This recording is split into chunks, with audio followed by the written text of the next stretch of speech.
Welcome to Finnegan's Fireside Tales. Today we will be reading The Dream Quest of Unknown Kadath by H.P. Lovecraft. 3 times Randolph Carter dreamed of the marvelous city, and 3 times was he snatched away while still he paused on the high terrace above it. All golden and lovely it blazed in the sunset, with walls, temples, colonnades and arched bridges of veined marble, silver-basined fountains of prismatic spray in broad squares and perfumed gardens, and wide streets marching between delicate trees and blossom-laden urns and ivory statues in gleaming rows, while on steep northward slopes climbed tiers of red roofs, and old peaked gables harboring little lanes of grassy cobbles. It was a fever of the gods, a fanfare of supernal trumpets, and a clash of immortal cymbals. Mystery hung about it as clouds about a fabulous unvisited mountain, and as Carter stood breathless and expectant on that balustraded parapet, there swept up to him the poignancy and suspense of almost vanished memory, the pain of lost things, and the maddening need to place again what once had been an awesome and momentous place. He knew that for him its meaning must once have been supreme, though in what cycle or incarnation he had known it, or whether in dream or in waking, he could not tell. Vaguely it called up glimpses of a far-forgotten first youth, when wonder and pleasure lay in all the mystery of days, and dawn and dusk alike strode forth prophetic to the eager sound of lutes and song, unclosing fiery gates toward further and surprising marvels. But each night as he stood on that high marble terrace with the curious urns and carven rail, and looked off over that hushed sunset city of beauty and unearthly imminence, he felt the bondage of dream's tyrannous gods. For in no wise could he leave that lofty spot, or descend the wide marmoreal flights flung endlessly down to where those streets of elder witchery lay outspread and beckoning. When for the 3rd time he awakened with those flights still undescended, and those hushed sunset streets still untraversed, he prayed long and earnestly to the hidden gods of dream that brood capricious above the clouds on unknown Kadath, in the cold waste where no man treads. But the gods made no answer and showed no relenting, nor did they give any favoring sign when he prayed to them in dream, and invoked them sacrificially through the bearded priests of Nasht and Kamanthar, whose cavern temple with its pillar of flame lies not far from the gates of the waking world. It seemed, however, that his prayers must have been adversely heard, for after even the first of them he ceased wholly to behold the marvelous city, as if his 3 glimpses from afar had been mere accidents or oversights, and against some hidden plan or wish of the gods. At length, sick with longing for those glittering sunset streets and cryptical hill lanes among ancient tiled roofs, nor able sleeping or waking to drive them from his mind, Carter resolved to go with bold entreaty whither no man had gone before, and dare the icy deserts through the dark, to where unknown Kadath, veiled in cloud and crowned with unimagined stars, holds secret and nocturnal the onyx castle of the Great Ones. In light slumber he descended the 70 steps to the cavern of flame, and talked of this design to the bearded priests, Nasht and Kamanthar. And the priests shook their hint-bearing heads and vowed it would be the death of his soul. They pointed out that the Great Ones had shown already their wish, and that it is not agreeable to them to be harassed by insistent pleas. They reminded him too that not only had no man ever been to Kadath, but no man had ever suspected in what part of space it may lie, whether it be in the dreamlands around our own world, or in those surrounding some unguessed companion of Fomalhaut or Aldebaran. If in our dreamland it might conceivably be reached, but only 3 fully human souls since time began had ever crossed and recrossed the black impious gulfs to other dreamlands, and of that, 3 too had come back quite mad. There were in such voyages incalculable local dangers, as well as that shocking final peril which gibbers unmentionably outside the ordered universe where no dreams reach, that last amorphous blight of nethermost confusion which blasphemes and bubbles at the center of all infinity, the boundless daemon Sultan Azathoth whose name no lips dare speak aloud and who gnaws hungrily in inconceivable unlighted chambers beyond time amidst the muffled maddening beating of vile drums and the thin monotonous whine of accursed flutes, to which detestable pound. Of these things was Carter warned by the priests Nasht and Kamanthar in the cavern of flame, but still he resolved to find the gods on unknown Kadath in the cold waste, wherever that might be, and to win from them the sight and remembrance and shelter of the marvelous sunset city. He knew that his journey would be strange and long, and that the Great Ones would be against it, but being old in the land of dream he counted on many useful memories and devices to aid him. So asking a formal blessing of the priests and thinking shrewdly on his course, he boldly descended the 700 steps to the gate of deeper slumber and set out through the enchanted wood. In the tunnels of that twisted wood, whose low prodigious oaks twine groping boughs and shine dim with the phosphorescence of strange fungi, dwell the furtive and secretive Zoogs, who know many obscure secrets of the dream world and a few of the waking world, since the wood at two places touches the lands of men, though it would be disastrous to say where. Certain unexplained rumors, events, and vanishments occur among men where the Zoogs have access, and it is well that they cannot travel far outside the world of dream.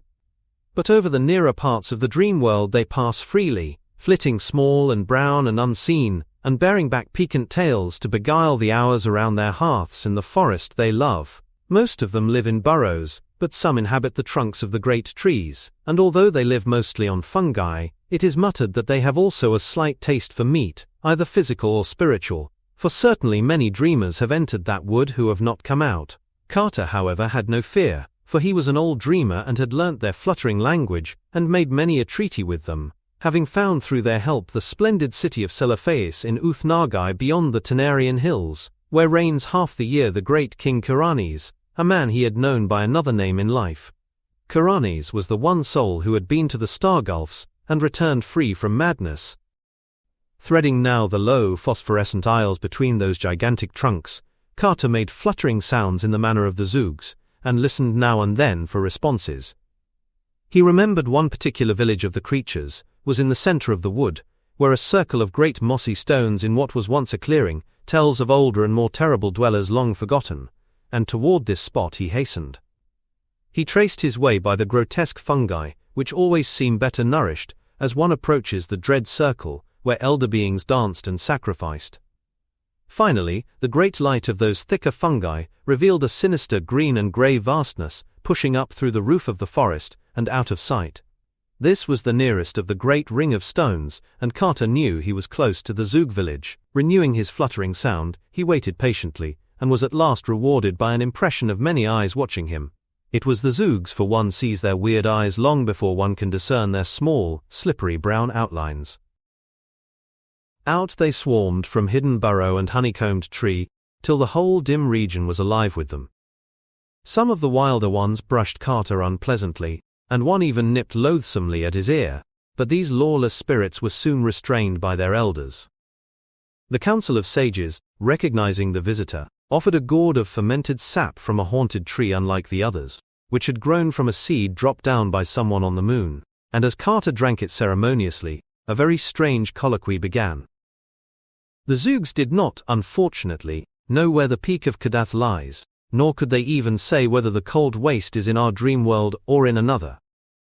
Rumors of the Great Ones came equally from all points, and one might only say that they were likelier to be seen on high mountain peaks than in valleys, since on such peaks, they dance reminiscently when the moon is above and the clouds beneath.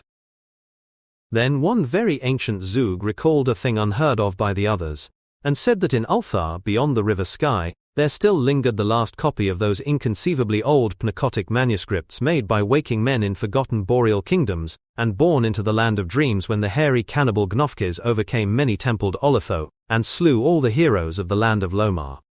Those manuscripts, he said, told much of the gods, and besides, in Ulthar there were men who had seen the signs of the gods, and even one old priest who had scaled a great mountain to behold them dancing by moonlight. He had failed, though his companion had succeeded and perished namelessly. So Randolph Carter thanked the Zoogs, who fluttered amicably, and gave him another gourd of moontree wine to take with him, and set out through the phosphorescent wood for the other side, where the rushing sky flows down from the slopes of Lerion, and Hathigan near and Ulthar dot the plain. Behind him, furtive and unseen, crept several of the curious Zoogs, for they wished to learn what might befall him, and bear back the legend to their people. The vast oaks grew thicker as he pushed on beyond the village, and he looked sharply for a certain spot where they would thin somewhat, standing quite dead or dying among the unnaturally dense fungi and the rotting mold and mushy logs of their fallen brothers. There he would turn sharply aside, for at that spot a mighty slab of stone rests on the forest floor, and those who have dared approach it say that it bears an iron ring 3 feet wide. Remembering the archaic circle of great mossy rocks, and what it was possibly set up for, the Zoogs do not pause near that expansive slab with its huge ring, for they realize that all which is forgotten need not necessarily be dead. and they would not like to see the slab rise slowly and deliberately. Carter detoured at the proper place, and heard behind him the frightened fluttering of some of the more timid Zoogs. He had known they would follow him, so he was not disturbed. For one grows accustomed to the anomalies of these prying creatures. It was twilight when he came to the edge of the wood, and the strengthening glow told him it was the twilight of morning. Over fertile plains rolling down to the sky, he saw the smoke of cottage chimneys, and on every hand were the hedges and ploughed fields and thatched roofs of a peaceful land. Once he stopped at a farmhouse well for a cup of water, and all the dogs barked affrightedly at the inconspicuous Zoogs that crept through the grass behind. At another house where people were stirring, he asked questions about the gods, and whether they danced often upon Larian, but the farmer and his wife would only make the elder sign and tell him the way to Nir and Ulthar. At noon he walked through the one broad high street of Nir, which he had once visited, and which marked his farthest former travels in this direction, and soon afterward he came to the great stone bridge across the sky, into whose central piece the masons had sealed a living human sacrifice when they built it 1,300 years before. Once on the other side, the frequent presence of cats, who all arched their backs at the trailing Zoogs, revealed the near neighborhood of Ulthar, for in Ulthar, according to an ancient and significant law, no man may kill a cat. Very pleasant were the suburbs of Ulthar, with their little green cottages and neatly fenced farms, and still pleasanter was that quaint town itself, with its old peaked roofs and overhanging upper stories, and numberless chimney pots, and narrow hill streets where one can see old cobbles whenever the graceful cats afford space enough. Carter, the cats being somewhat dispersed by the half-seen Zoogs, picked his way directly to the modest temple of the Elder Ones, where the priests and old records were said to be, and once within that venerable circular tower of ivied stone, which crowns Ulthar's highest hill, he sought out the patriarch Atal, who had been up the forbidden peak Hatheg Kla in the stony desert, and had come down again alive. Atal, seated on an ivory dais in a festooned shrine at the top of the temple, was fully 3 centuries old, but still very keen of mind and memory. From him Carter learned many things about the gods, but mainly that they are indeed only Earth's gods, ruling feebly our own dreamland, and having no power or habitation elsewhere. They might, Atal said, heed a man's prayer if in good humor, but one must not think of climbing to their onyx stronghold atop Kadath in the cold waste. It was lucky that no man knew where Kadath towers, for the fruits of ascending it would be very grave. Atal's companion Barzai the Wise had been drawn screaming into the sky for climbing merely the known peak of Hatheg Kla. With unknown Kadath, if ever found, matters would be much worse, for although Earth's gods may sometimes be surpassed by a wise mortal, they are protected by the other gods from outside, whom it is better not to discuss.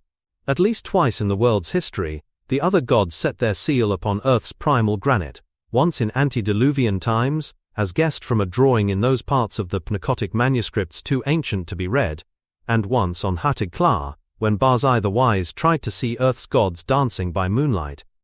So Atal said, it would be much better to let all gods alone except in tactful prayers. Carter, though disappointed by Atal's discouraging advice, and by the meager help to be found in the Pnakotic manuscripts and the 7 cryptical books of Shan, did not wholly despair. First he questioned the old priest about that marvelous sunset city seen from the railed terrace, thinking that perhaps he might find it without the god's aid, but Atal could tell him nothing. Probably, Atal said, the place belonged to his especial dream world, and not to the general land of vision that many know, and conceivably it might be on another planet. In that case Earth's gods could not guide him if they would, but this was not likely, since the stopping of the dreams showed pretty clearly that it was something the Great Ones wished to hide from him. Then Carter did a wicked thing, offering his guileless host so many draughts of the moon wine which the Zoogs had given him, that the old man became irresponsibly talkative.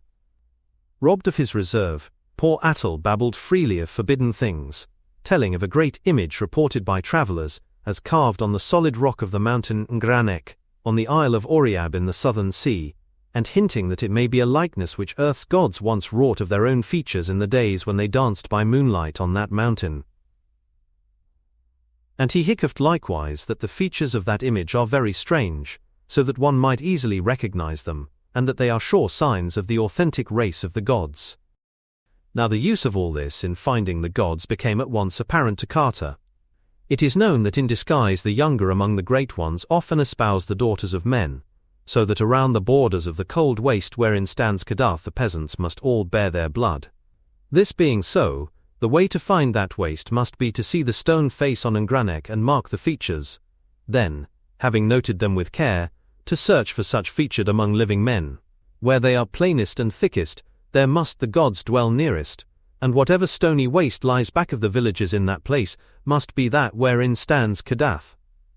Much of the great ones might be learnt in such regions, and those with their blood might inherit little memories very useful to a seeker. They might not know their parentage, for the gods so dislike to be known among men, that none can be found who has seen their faces wittingly, a thing which Carter realized even as he sought to scale Kadath. But they would have queer lofty thoughts misunderstood by their fellows, and would sing of far places and gardens so unlike any known even in the dreamland, that common folk would call them fools.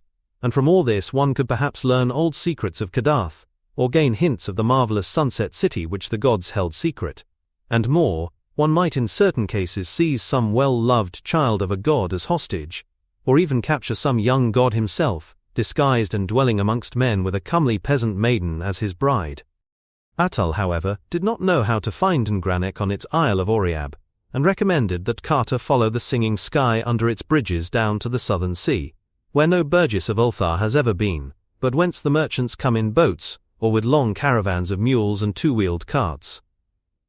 There is a great city there, Diathleen, but in Ulthar its reputation is bad, because of the black three-banked galleys that sail to it with rubies from no clearly named shore. The traders that come from those galleys to deal with the jewelers are human, or nearly so, but the rowers are never beheld. And it is not thought wholesome in Ulthar that merchants should trade with black ships from unknown places whose rowers cannot be exhibited. By the time he had given this information, Atal was very drowsy, and Carter laid him gently on a couch of inlaid ebony and gathered his long beard decorously on his chest. As he turned to go, he observed that no suppressed fluttering followed him, and wondered why the Zoogs had become so lax in their curious pursuit. Then he noticed all the sleek complacent cats of Ulthar licking their chops with unusual gusto, and recalled the spitting and caterwauling he had faintly heard in lower parts of the temple while absorbed in the old priest's conversation.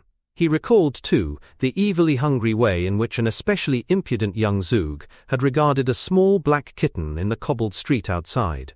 And because he loved nothing on earth more than small black kittens, he stooped and petted the sleek cats of Ulthar as they licked their chops, and did not mourn because those inquisitive Zoogs would escort him no farther.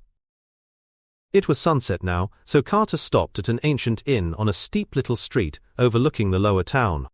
And as he went out on the balcony of his room and gazed down at the sea of red-tiled roofs and cobbled ways and the pleasant fields beyond, all mellow and magical in the slanted light, he swore that Ulthar would be a very likely place to dwell in always, were not the memory of a greater sunset city ever goading one onward toward unknown perils.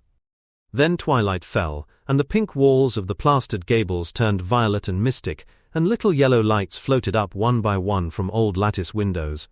And sweet bells pealed in the temple tower above, and the first star winked softly above the meadows across the sky. With the night came song, and Carter nodded as the lutanists praised ancient days from beyond the filigreed balconies and tessellated courts of simple Ulthar. And there might have been sweetness even in the voices of Ulthar's many cats, but that they were mostly heavy and silent from strange feasting. Some of them stole off to those cryptical realms which are known only to cats, and which villagers say are on the moon's dark side, whither the cats leap from tall housetops.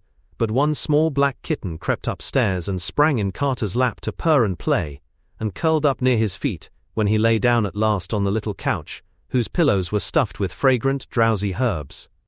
In the morning Carter joined a caravan of merchants bound for Dilathleen with the spun wool of Ulthar and the cabbages of Ulthar's busy farms, and for 6 days they rode with tinkling bells on the smooth road beside the sky, stopping some nights at the inns of little quaint fishing towns, and on other nights camping under the stars while snatches of boatmen's songs came from the placid river.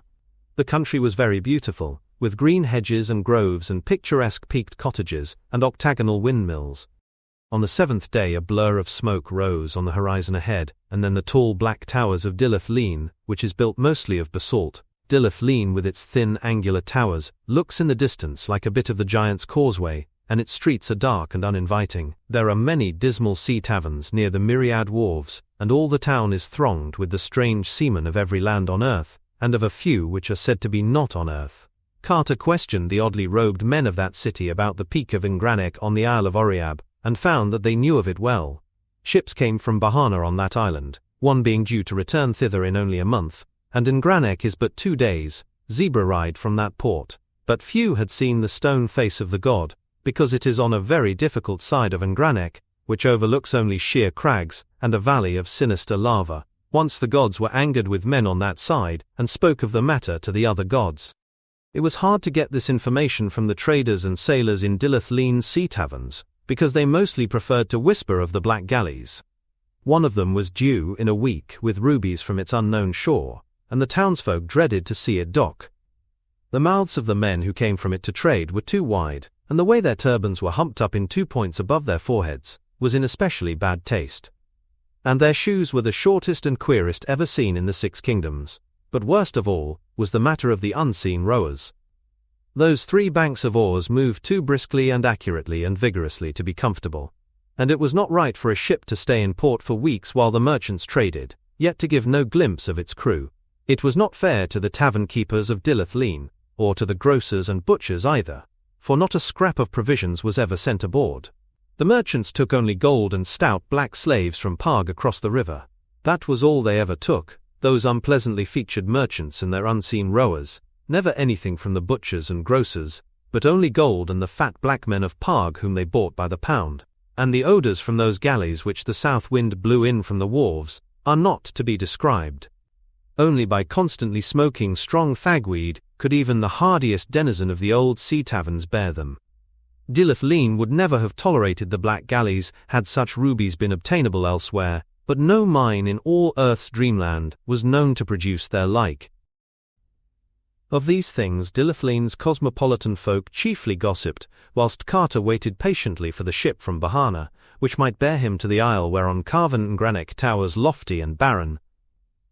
Meanwhile he did not fail to seek through the haunts of far travellers for any tales they might have concerning Kadath in the cold waste, or a marvellous city of marble walls and silver fountains seen below terraces in the sunset. Of these things, however, he learned nothing, though he once thought that a certain old slant-eyed merchant looked queerly intelligent when the cold waste was spoken of. This man was reputed to trade with the horrible stone villages on the icy desert plateau of Leng, which no healthy folk visit, and whose evil fires are seen at night from afar. He was even rumoured to have dealt with that high priest not to be described, which wears a yellow silken mask over its face, and dwells all alone in a prehistoric stone monastery. That such a person might well have had nibbling traffic with such beings as may conceivably dwell in the cold waste was not to be doubted, but Carter soon found that it was no use questioning him. Then the black galley slipped into the harbour, past the basalt whale and the tall lighthouse, silent and alien, and with a strange stench that the south wind drove into the town. Uneasiness rustled through the taverns along that waterfront, and after a while the dark wide-mouthed merchants with humped turbans and short feet clumped stealthily ashore to seek the bazaars of the jewellers. Carter observed them closely, and disliked them more the longer he looked at them. Then he saw them drive the stout black men of Pag up the gangplank, grunting and sweating into that singular galley, and wondered in what lands, or if in any lands at all, those far pathetic creatures might be destined to serve. And on the 3rd evening of that galley's stay, one of the uncomfortable merchants spoke to him, smirking sinfully and hinting of what he had heard in the taverns of Carter's quest. He appeared to have knowledge too secret for public telling, and although the sound of his voice was unbearably hateful, Carter felt that the lore of so far a traveller must not be overlooked. He bade him therefore be his guest in locked chambers above, and drew out the last of the Zug's moon wine to loosen his tongue. The strange merchant drank heavily, but smirked unchanged by the draught. Then he drew forth a curious bottle with wine of his own, and Carter saw that the bottle was a single hollowed ruby, grotesquely carved in patterns too fabulous to be comprehended. He offered his wine to his host, and though Carter took only the least sip, he felt the dizziness of space and the fever of unimagined jungles. All the while the guest had been smiling more and more broadly, and as Carter slipped into blankness, the last thing saw was that dark, odious face, convulsed with evil laughter, and something quite unspeakable, where one of the two frontal puffs of that orange turban had become disarranged with the shakings of that epileptic mirth. Carter next had consciousness amidst horrible odors beneath a tent-like awning on the deck of a ship, with the marvelous coasts of the southern sea flying by in unnatural swiftness. He was not chained, but 3 of the dark, sardonic merchants stood grinning nearby, and the sight of those humps in their turbans made him almost as faint as did the stench that filtered up through the sinister hatches. He saw slip past him the glorious lands and cities of which a fellow dreamer of earth, a lighthouse keeper in ancient Kingsport, had often discoursed in the old days, and recognized the templed terraces of Zak, abode of forgotten dreams, the spires of infamous Thalarion, that demon city of 1,000 wonders where the idola Lathi reigns, the charnel gardens of Shura, land of pleasures unattained, and the twin headlands of crystal, meeting above in a resplendent arch, which guard the harbour of Sonanil, blessed land of fancy. Past all these gorgeous lands the malodorous ship flew unwholesomely, urged by the abnormal strokes of those unseen rowers below. And before the day was done, Carter saw that the steersman could have no other goal than the basalt pillars of the west, beyond which simple folk say splendid Cathuria lies, but which wise dreamers well know are the gates of a monstrous cataract wherein the oceans of Earth's dreamland drop wholly to abysmal nothingness and shoot through the empty spaces toward other worlds and other stars, and the awful voids outside the ordered universe where the demon Sultan Azathoth gnaws hungrily in chaos amid pounding and piping and the hellish dancing of the other gods, blind, voiceless, tenebrous and mindless, with their soul and messenger. Meanwhile, the 3 sardonic merchants would give no word of their intent, though Carter well knew that they must be leagued with those who wished to hold him from his quest. It is understood in the land of dream that the other gods have many agents moving among men, and all these agents, whether wholly human or slightly less than human, are eager to work the will of those blind and mindless things in return for the favor of their hideous soul and messenger, the crawling chaos Nyarlathotep. So Carter inferred that the merchants of the humped turbans, hearing of his daring search for the great ones in their castle of Kadath, had decided to take him away and deliver him to Nyarlathotep for whatever nameless bounty might be offered for such a prize. What might be the land of those merchants, in our known universe, or in the eldritch spaces outside? Carter could not guess, nor could he imagine at what hellish trysting place they would meet the crawling chaos to give him up and claim their reward. He knew, however, that no beings as nearly human as these would dare approach the ultimate knighted throne of the demon Azathoth, in the formless central void. At the set of sun the merchants licked their excessively wide lips and glared hungrily, and one of them went below and returned from some hidden and offensive cabin with a pot and basket of plates. Then they squatted close together beneath the awning, and ate the smoking meat that was passed around. But when they gave Carter a portion, he found something very terrible in the size and shape of it, so that he turned even paler than before, and cast that portion into the sea, when no eye was on him. And again he thought of those unseen rowers beneath, and of the suspicious nourishment from which their far too mechanical strength was derived. It was dark when the galley passed betwixt the basalt pillars of the west, and the sound of the ultimate cataract swelled portentous from ahead. And the spray of that cataract rose to obscure the stars, and the deck grew damp, and the vessel reeled in the surging current of the brink. Then, with a queer whistle and plunge, the leap was taken, and Carter felt the terrors of nightmare as Earth fell away and the great boat shot silent and comet-like into planetary space. Never before had he known what shapeless black things lurk and caper and flounder all through the ether, leering and grinning at such voyagers as may pass, and sometimes feeling about with slimy paws when some moving object excites their curiosity. These are the nameless larvae of the other gods, and like them are blind and without mind, and possessed of singular hungers and thirsts. But that offensive galley did not aim as far as Carter had feared, for he soon saw that the helmsman was steering a course directly for the moon. The moon was a crescent shining larger and larger as they approached it, and showing its singular craters and peaks uncomfortably. The ship made for the edge, and it soon became clear that its destination was that secret and mysterious side which is always turned away from the earth, and which no fully human person, save perhaps the dreamer Snereth Ko, has ever beheld. The close aspect of the moon as the galley drew near proved very disturbing to Carter, and he did not like the size and shape of the ruins which crumbled here and there. The dead temples on the mountains were so placed that they could have glorified no suitable or wholesome gods, and in the symmetries of the broken columns there seemed to be some dark and inner meaning which did not invite solution. And what the structure and proportions of the olden worshippers could have been, Carter steadily refused to conjecture. When the ship rounded the edge, and sailed over those lands unseen by man, there appeared in the queer landscape certain signs of life, and Carter saw many low, broad, round cottages in fields of grotesque whitish fungi. He noticed that these cottages had no windows, and thought that their shape suggested the huts of Eskimo. Then he glimpsed the oily waves of a sluggish sea, and knew that the voyage was once more to be by water, or at least through some liquid. The galley struck the surface with a peculiar sound, and the odd elastic way the waves received it was very perplexing to Carter. They now slid along at great speed, once passing and hailing another galley of kindred form, but generally seeing nothing but that curious sea and a sky that was black and star-strewn, even though the sun shone scorching in it. There presently rose ahead the jagged hills of a leprous-looking coast, and Carter saw the thick, unpleasant grey towers of a city. The way they leaned and bent, the manner in which they were clustered, and the fact that they had no windows at all, was very disturbing to the prisoner, and he bitterly mourned the folly which had made him sip the curious wine of that merchant with the humped turban. As the coast drew nearer, and the hideous stench of that city grew stronger, he saw upon the jagged hills many forests, some of whose trees he recognized as akin to that solitary moon tree in the enchanted wood of earth, from whose sap the small brown zoogs ferment their curious wine. Carter could now distinguish moving figures on the noisome wharves ahead, and the better he saw them the worse he began to fear and detest them, for they were not men at all, or even approximately men, but great greyish-white slippery things which could expand and contract at will, and whose principal shape, though it often changed, was that of a sort of toad without any eyes, but with a curious vibrating mass of short pink tentacles on the end of its blunt, vague snout. These objects were waddling busily about the wharves, moving bales and crates and boxes with preternatural strength, and now and then hopping on or off some anchored galley with long oars in their forepaws, and now and then one would appear driving a herd of clumping slaves, which indeed were approximate human beings with wide mouths like those merchants who traded in Dilith Leen. Only these herds, being without turbans or shoes or clothing, did not seem so very human after all.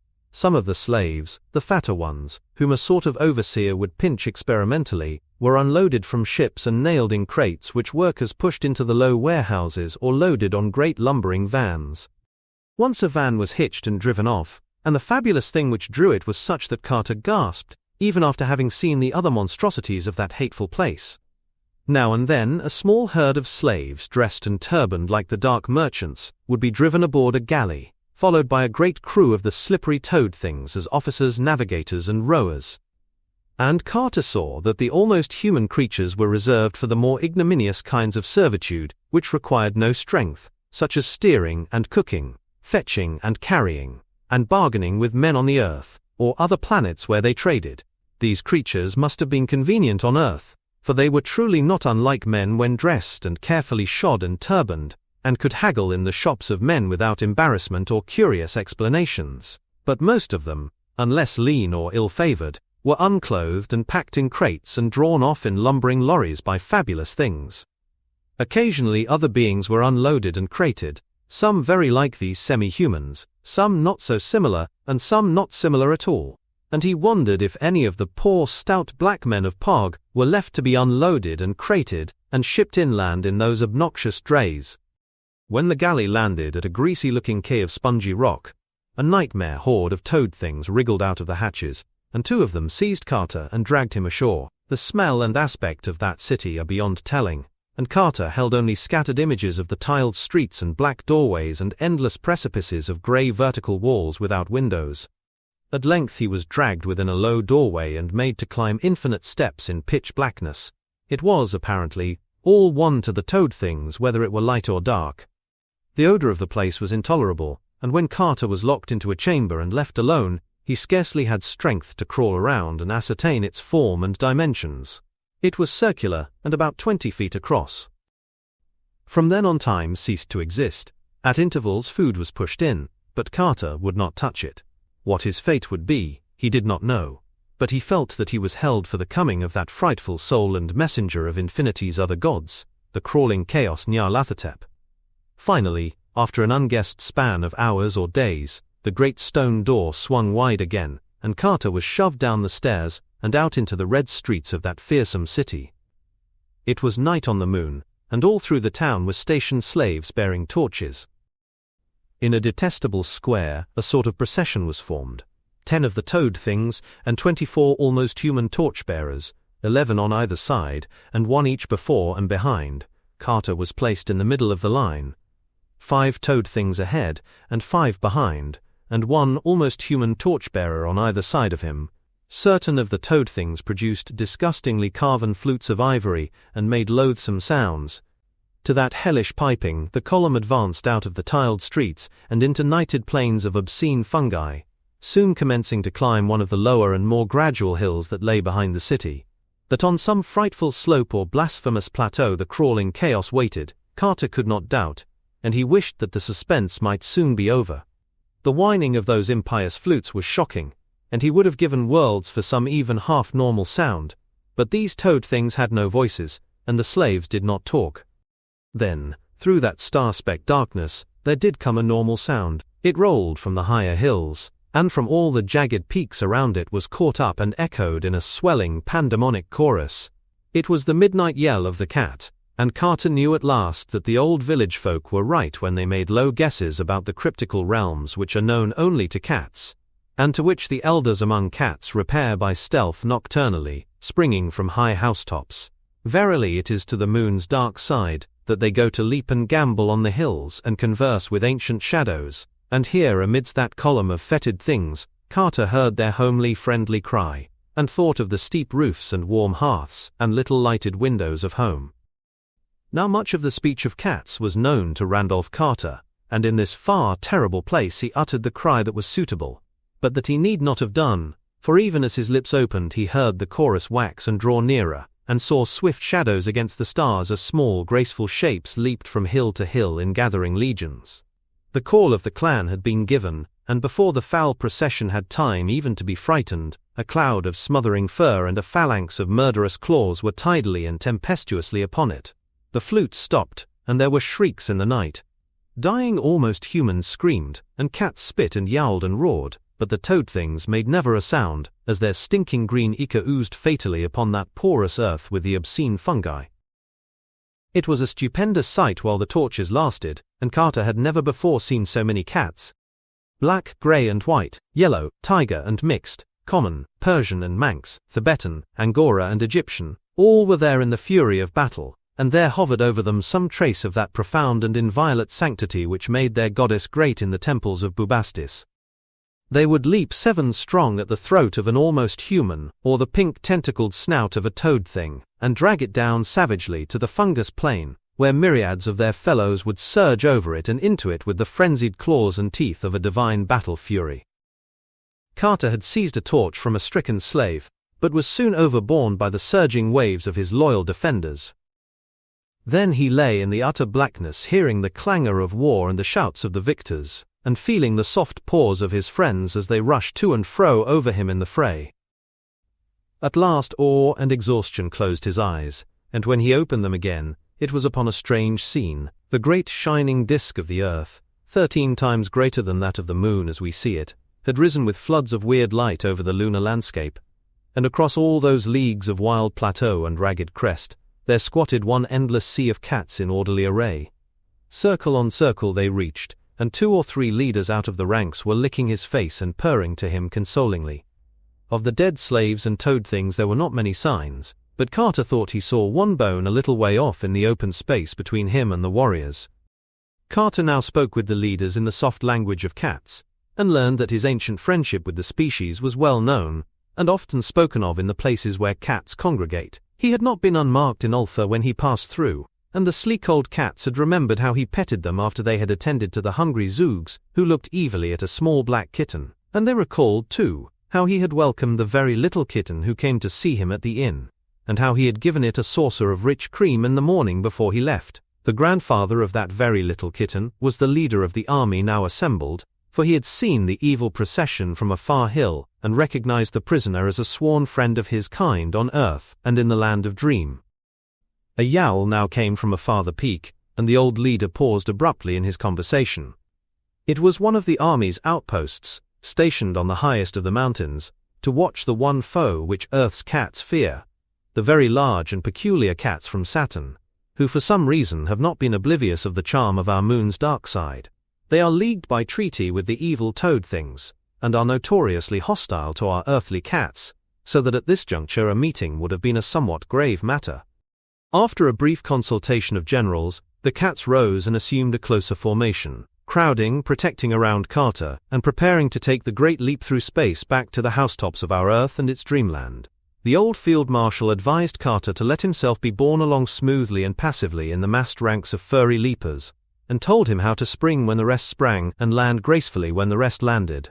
He also offered to deposit him in any spot he desired, and Carter decided on the city of Dilith whence the Black Galley had set out, for he wished to sail thence for Oriab and the Carven Crest in Granic, and also to warn the people of the city to have no more traffic with black galleys, if indeed that traffic could be tactfully and judiciously broken off.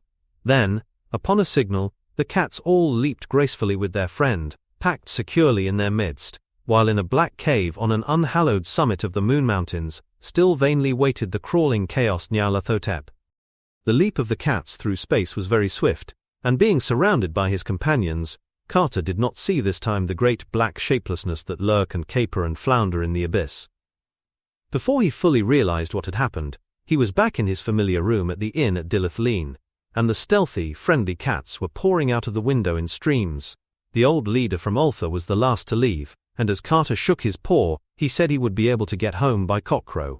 When dawn came, Carter went downstairs and learned that a week had elapsed since his capture and leaving. There was still nearly a fortnight to wait for the ship bound toward Oriab, and during that time he said what he could against the black galleys and their infamous ways. Most of the townsfolk believed him, yet so fond were the jewelers of great rubies that none would wholly promise to cease trafficking with the wide-mouthed merchants. If aught of evil ever befalls Dilith through such traffic, it will not be his fault. In about a week, the desiderate ship put in by the Black Whale and Tall Lighthouse, and Carter was glad to see that she was a bark of wholesome men, with painted sides and yellow lateen sails, and a grey captain in silken robes.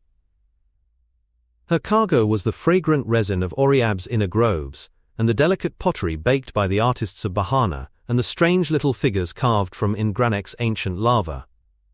For this they were paid in the wool of Ulthar, and the iridescent textiles of Hafeg, and the ivory that the black men carve across the river in Parg. Carter made arrangements with the captain to go to Bahana, and was told that the voyage would take 10 days.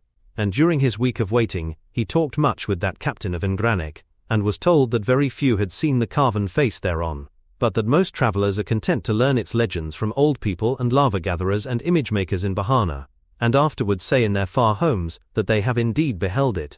The captain was not even sure that any person now living had beheld that carven face, for the wrong side of Ingranek is very difficult and barren and sinister, and there are rumors of caves near the peak wherein dwell the night-gaunts. But the captain did not wish to say just what a night-gaunt might be like, since such cattle are known to haunt most persistently the dreams of those who think too often of them. Then Carter asked that captain about unknown Kadath in the cold waste, and the marvelous sunset city, but of these the good man could truly tell nothing. Carter sailed out of Dilith one early morning when the tide turned, and saw the first rays of sunrise on the thin angular towers of that dismal basalt town. And for 2 days they sailed eastward in sight of green coasts, and saw often the pleasant fishing towns that climbed up steeply with their red roofs and chimney pots from old dreaming wharves and beaches where nets lay drying.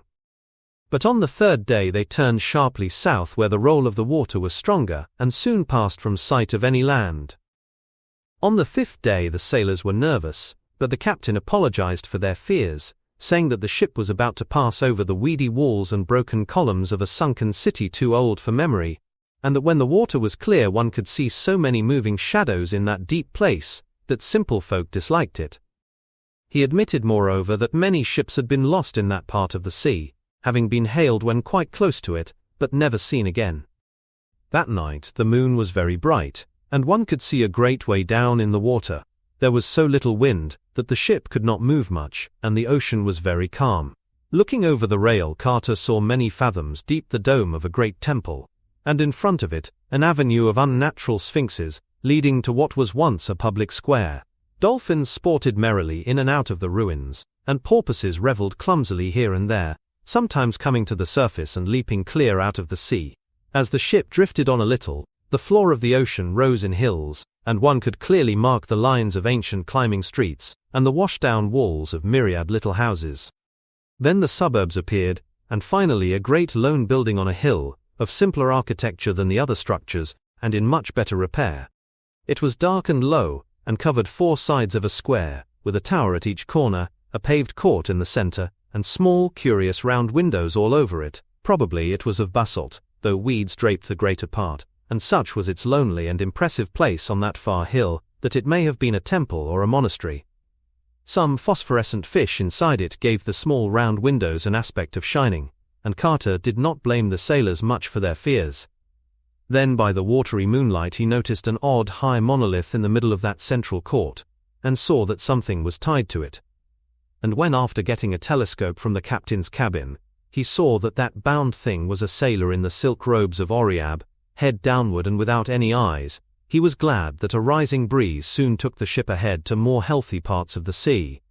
The next day they spoke with a ship with violet sails bound for Zar, in the land of forgotten dreams, with bulbs of strange-colored lilies for cargo, and on the evening of the 11th day they came in sight of the Isle of Oriab, with Ingranek rising jagged and snow-crowned in the distance.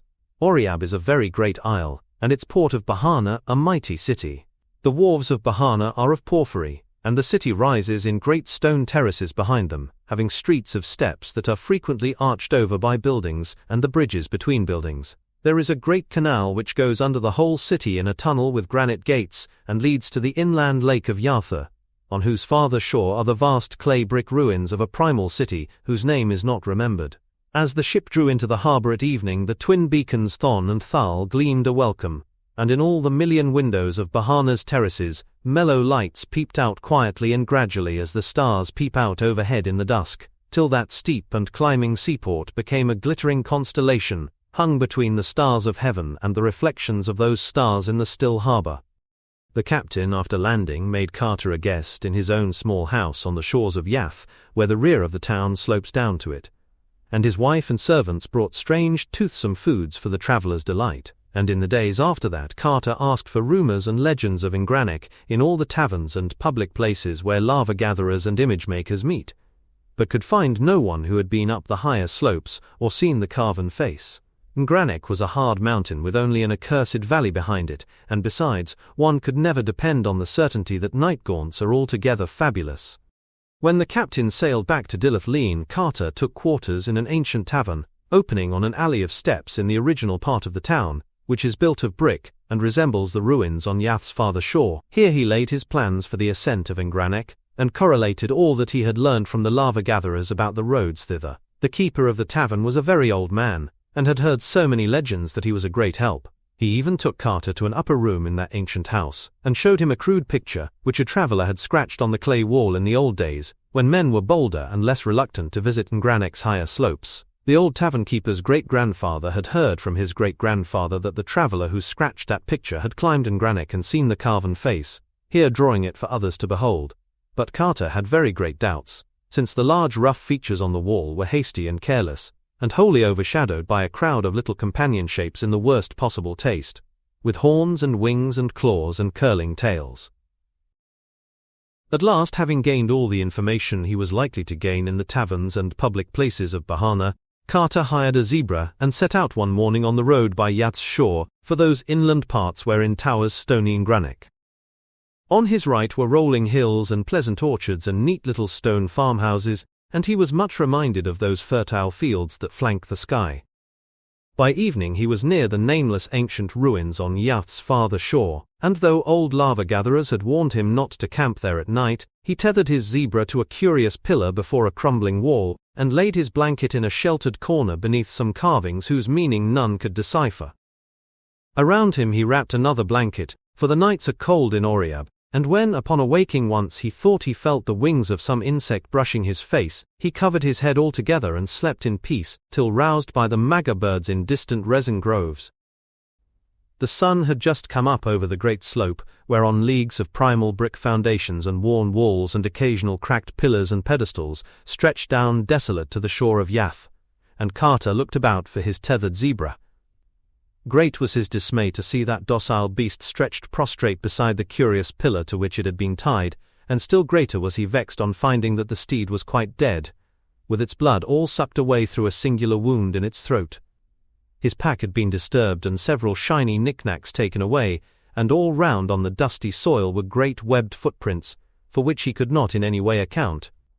The legends and warnings of lava-gatherers occurred to him, and he thought of what had brushed his face in the night.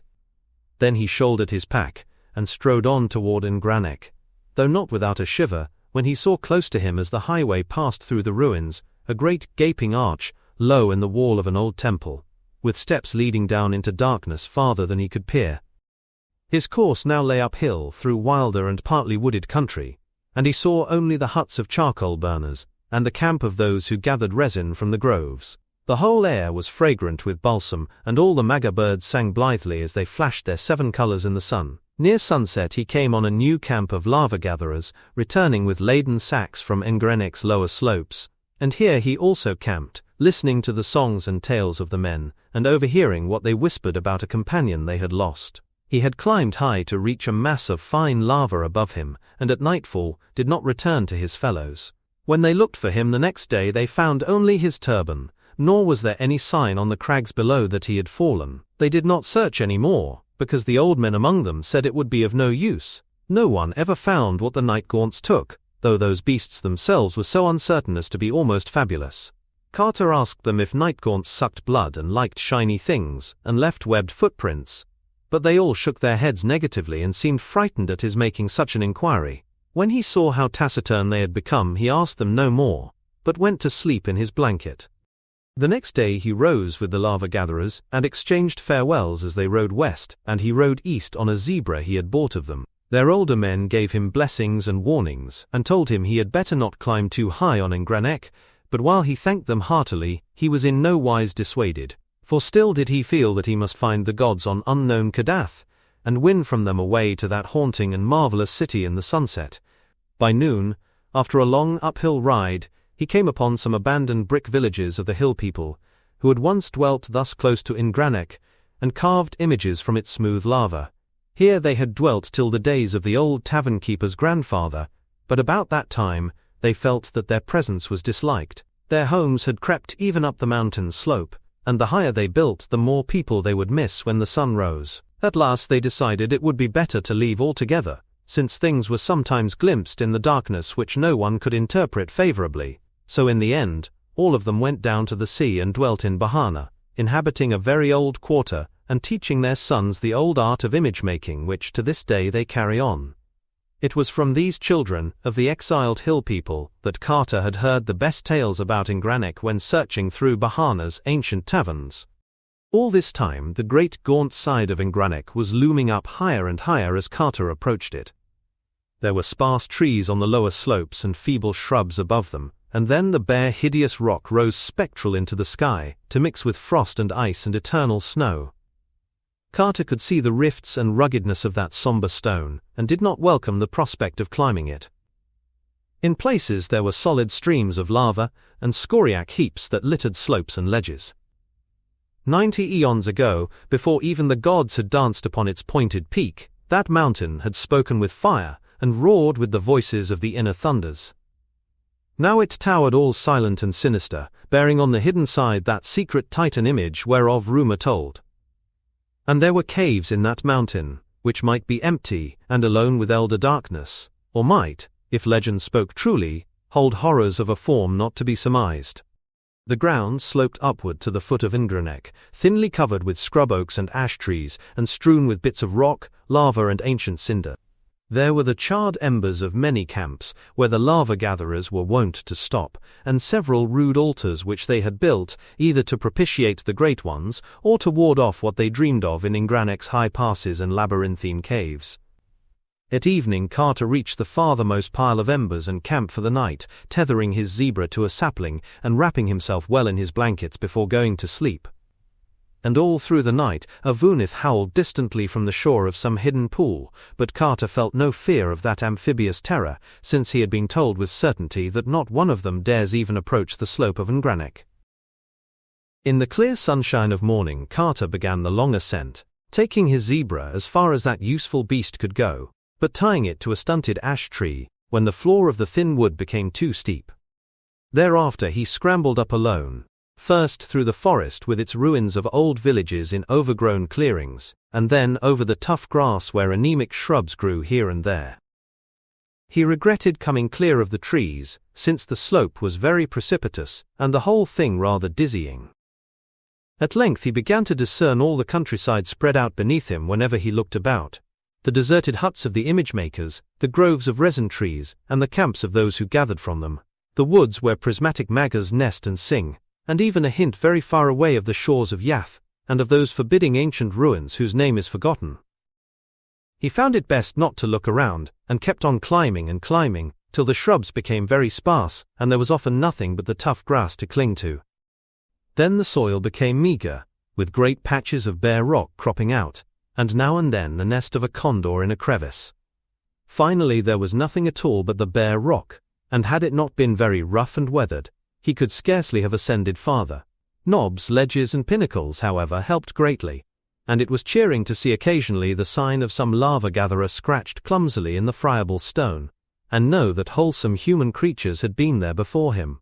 After a certain height the presence of man was further shown by handholds and footholds hewn where they were needed, and by little quarries and excavations where some choice vein or stream of lava had been found. In one place a narrow ledge had been chopped artificially, to an especially rich deposit far to the right of the main line of ascent. Once or twice Carter dared to look around, and was almost stunned by the spread of landscape below. All the island betwixt him and the coast lay open to his sight, with Bahana's stone terraces and the smoke of its chimneys mystical in the distance. And beyond that, the illimitable southern sea, with all its curious secrets. Thus far there had not been much winding around the mountain, so that the farther and carven side was still hidden. Carter now saw a ledge running upward and to the left which seemed to head the way he wished, and this course he took in the hope that it might prove continuous. After 10 minutes he saw it was indeed no cul-de-sac, but that it led steeply on in an arc which would, unless suddenly interrupted or deflected, bring him after a few hours, climbing to that unknown southern slope overlooking the desolate crags and the accursed valley of lava. As new country came into view below him, he saw that it was bleaker and wilder than those seaward lands he had traversed.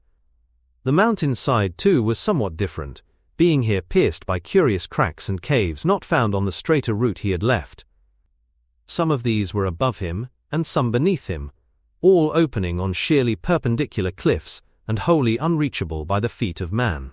The air was very cold now, but so hard was the climbing that he did not mind it. Only the increasing rarity bothered him, and he thought that perhaps it was this which had turned the heads of other travelers and excited those absurd tales of night gaunts, whereby they explained the loss of such climbers as fell from these perilous paths. He was not much impressed by travelers' tales, but had a good curved scimitar in case of any trouble. All lesser thoughts were lost in the wish to see that carven face, which might set him on the track of the gods atop unknown Kadath. At last, in the fearsome iciness of upper space, he came round fully to the hidden side of Ingranek, and saw in infinite gulfs below him the lesser crags and sterile abysses of lava which marked the olden wrath of the great ones. There was unfolded, too, a vast expanse of country to the south, but it was a desert land without fair fields or cottage chimneys, and seemed to have no ending. No trace of the sea was visible on this side, for Oriab is a great island. Black caverns and odd crevices were still numerous on the sheer vertical cliffs, but none of them was accessible to a climber. There now loomed aloft a great beetling mass which hampered the upward view, and Carter was for a moment shaken with doubt, lest it prove impassable. Poised in windy insecurity miles above earth, with only space and death on one side and only slippery walls of rock on the other, he knew for a moment the fear that makes men shun Ingranek's hidden side. He could not turn round, yet the sun was already low. If there were no way aloft, the night would find him crouching there still, and the dawn would not find him at all. But there was a way, and he saw it in due season. Only a very expert dreamer could have used those imperceptible footholds, yet to Carter they were sufficient. Surmounting now the outward hanging rock, he found the slope above much easier than that below, since a great glacier's melting had left a generous space with loam and ledges. To the left a precipice dropped straight from unknown heights to unknown depths, with a cave's dark mouth just out of reach above him. Elsewhere, however, the mountain slanted back strongly, and even gave him space to lean and rest. He felt from the chill that he must be near the snow line, and looked up to see what glittering pinnacles might be shining in that late ruddy sunlight. Surely enough, there was the snow uncounted thousands of feet above, and below it a great beetling crag like that he had just climbed, hanging there forever in bold outline. And when he saw that crag he gasped and cried out aloud and clutched at the jagged rock in awe, for the Titan bulge had not stayed as Earth's dawn had shaped it, but gleamed red and stupendous in the sunset with the carved and polished features of a god.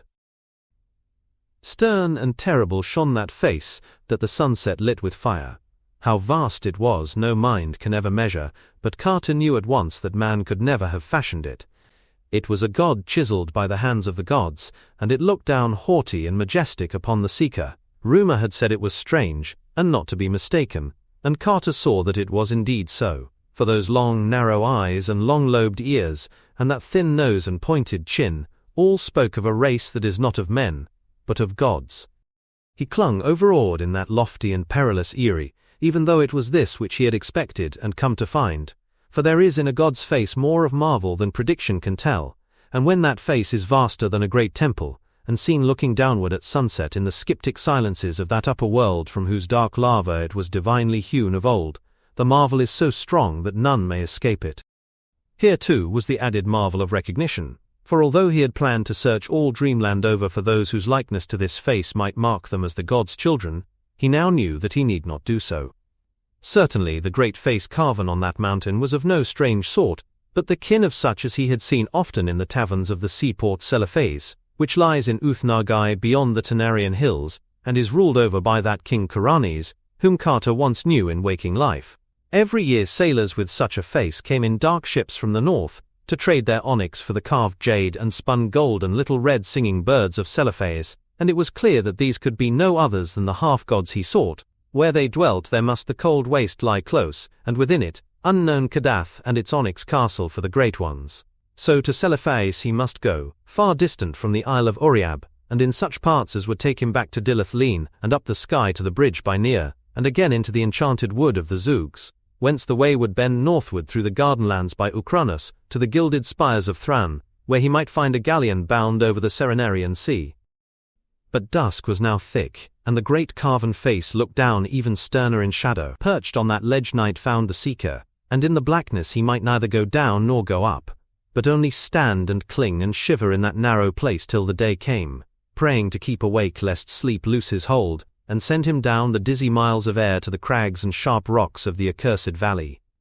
The stars came out, but save for them there was only black nothingness in his eyes, nothingness leagued with death, against whose beckoning he might do no more than cling to the rocks and lean back away from an unseen brink. The last thing of earth that he saw in the gloaming was a condor, soaring close to the westward precipice beside him, and darting screaming away when it came near the cave whose mouth yawned, just out of reach.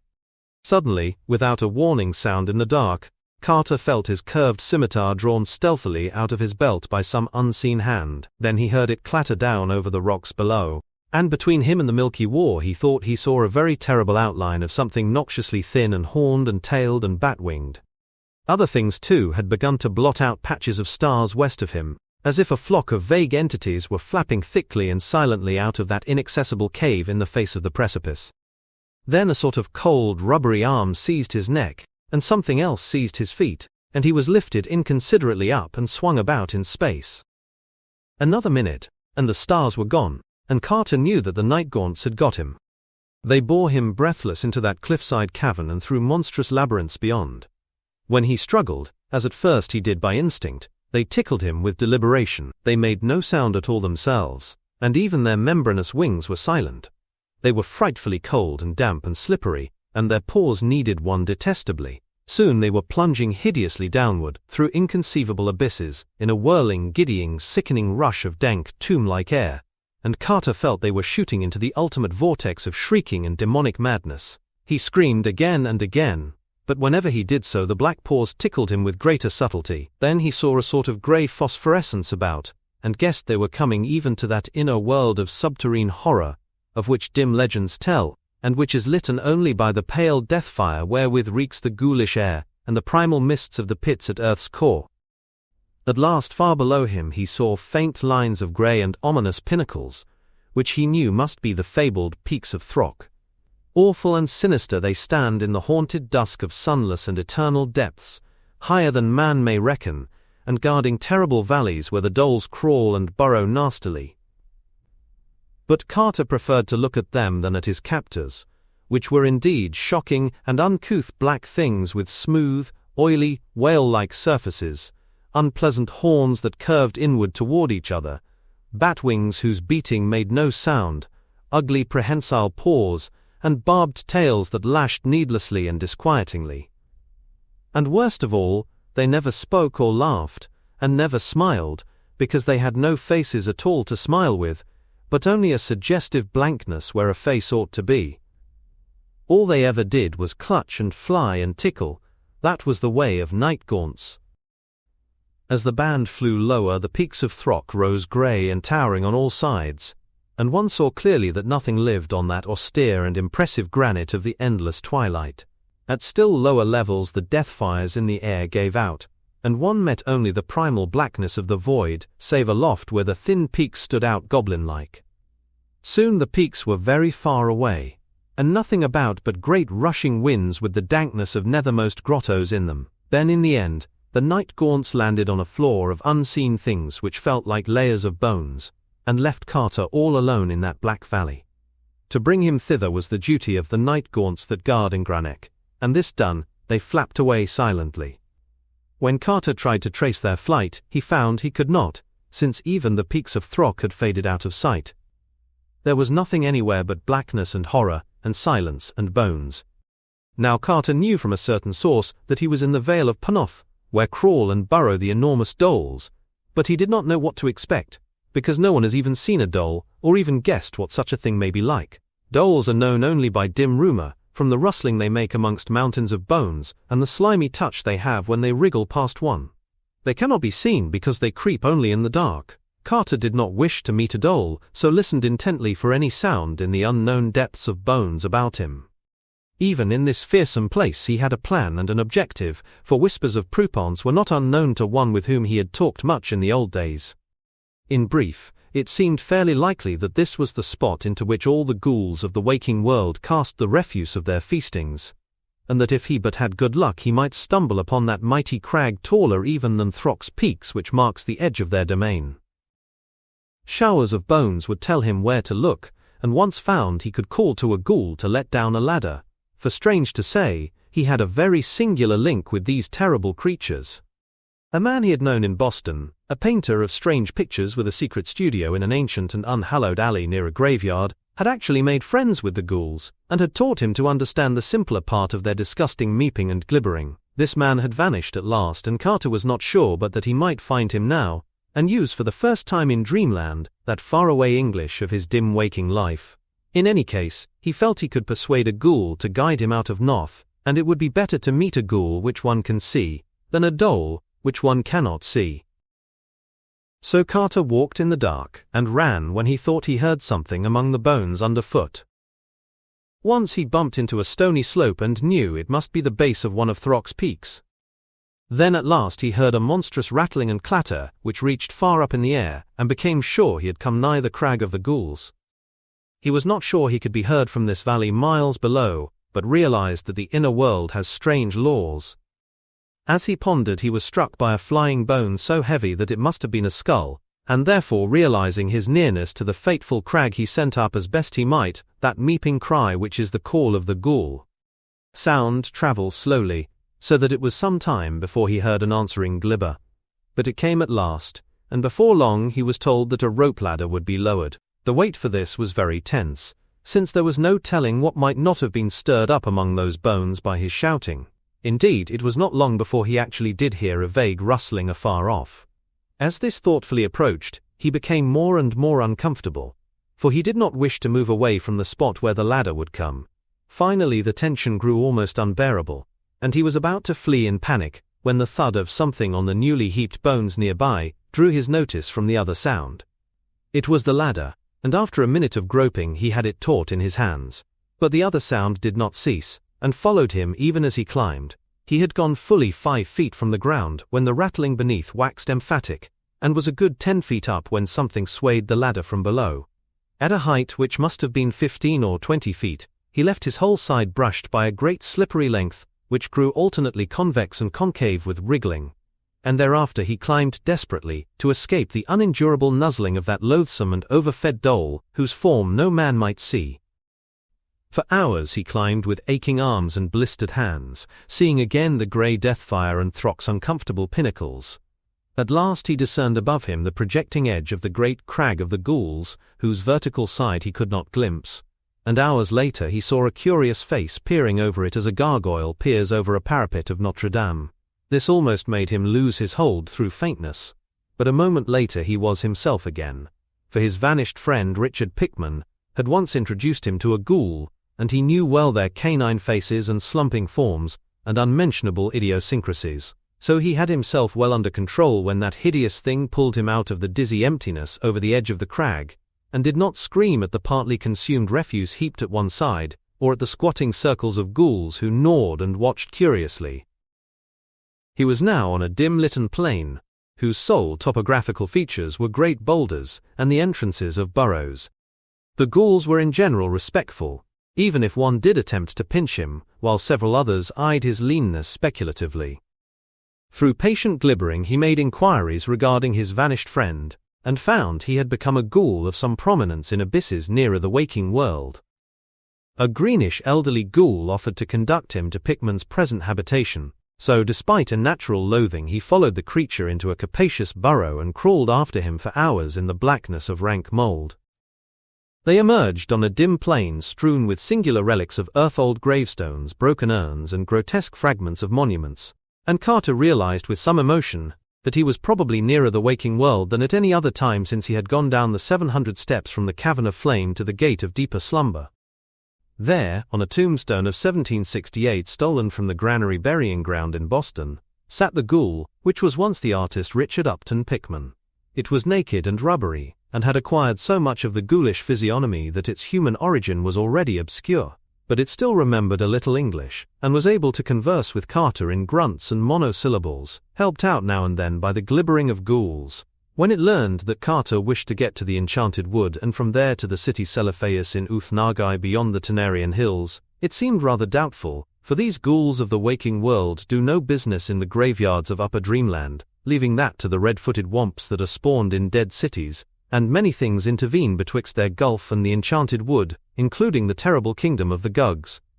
The Gugs, hairy and gigantic, once reared stone circles in that wood and made strange sacrifices to the other gods and the crawling chaos Nyarlathotep, until one night an abomination of theirs reached the ears of Earth's gods and they were banished to caverns below.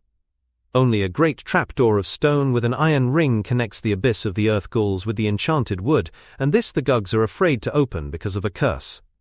That a mortal dreamer could traverse their cavern realm and leave by that door is inconceivable, for mortal dreamers were their former food, and they have legends of the toothsomeness of such dreamers even though banishment has restricted their diet to the ghasts, those repulsive beings which die in the light, and which live in the vaults of Zin and leap on long hind legs like kangaroos. So the ghoul that was Pickman advised Carter either to leave the abyss at Sarkamand, that deserted city in the valley below Leng, where black nitrous stairways guarded by winged dirote lions lead down from dreamland to the lower gulfs, or to return through a churchyard to the waking world and begin the quest anew down the 70 steps of light slumber to the cavern of flame, and the 700 steps to the gate of deeper slumber and the Enchanted Wood. This, however, did not suit the seeker, for he knew nothing of the way from Leng to Uth-Nargai, and was likewise reluctant to await lest he forget all he had so far gained in this dream. It were disastrous to his quest to forget the august and celestial faces of those seamen from the north who traded onyx in Celephaeus, and who, being the sons of gods, must point the way to the cold waste, and Kadath, where the great ones dwell. After much persuasion the ghoul consented to guide his guest inside the great wall of the Gugs' kingdom. There was one chance that Carter might be able to steal through that twilight realm of circular stone towers, at an hour when the giants would be all gorged and snoring indoors, and reach the central tower with the sign of Koth upon it, which has the stairs leading up to that stone trap-door in the Enchanted Wood. Pickman even consented to lend 3 ghouls to help with a tombstone lever in raising the stone door, for of ghouls the Gugs are somewhat afraid, and they often flee from their own colossal graveyards when they see feasting there. He also advised Carter to disguise as a ghoul himself, shaving the beard he had allowed to grow, for ghouls have none, wallowing naked in the mold to get the correct surface, and loping in the usual slumping way, with his clothing carried in a bundle, as if it were a choice morsel from a tomb. They would reach the city of the Gugs, which is coterminous with the whole kingdom, through the proper burrows, emerging in a cemetery not far from the stair-containing Tower of Koth. They must beware, however, of a large cave near the cemetery, for this is the mouth of the vaults of Zin, and the vindictive ghasts are always on watch there murderously for those denizens of the upper abyss who hunt and prey on them. The ghasts try to come out when the Gugs sleep, and they attack ghouls as readily as Gugs, for they cannot discriminate. They are very primitive, and eat one another. The Gugs have a sentry at a narrow place in the vaults of Zin, but he is often drowsy and is sometimes surprised by a party of ghasts. The ghasts cannot live in real light, they can endure the grey twilight of the abyss for hours. So at length Carter crawled through endless burrows with 3 helpful ghouls bearing the slate gravestone of Colonel Nepomniah Darby, obit 1719, from the Charter Street burying ground in Salem. When they came again into open twilight, they were in a forest of vast lichened monoliths, reaching nearly as high as the eye could see, and forming the modest gravestones of the Gugs. On the right of the hole, out of which they wriggled, and seen through aisles of monoliths, was a stupendous vista of cyclopean round towers, mounting up illimitable into the grey air of inner earth. This was the great city of the Gugs, whose doorways are 30 feet high. Ghouls come here often, for a buried Gug will feed a community for almost a year, and even with the added peril, it is better to burrow for Gugs than to bother with the graves of men. Carter now understood the occasional Titan bones he had felt beneath him in the Vale of Pnoth. Straight ahead, and just outside the cemetery, rose a sheer perpendicular cliff, at whose base an immense and forbidding cavern yawned. This the ghouls told Carter to avoid as much as possible, since it was the entrance to the unhallowed vaults of Zin, where Gugs hunt ghasts in the darkness. And truly that warning was soon well justified, for the moment a ghoul began to creep toward the towers to see if the hour of the Gugs' resting had been rightly timed, there glowed in the gloom of that great cavern's mouth first one pair of yellowish-red eyes, and then another, implying that the Gugs were 1 century less, and that ghasts have indeed an excellent sharpness of smell.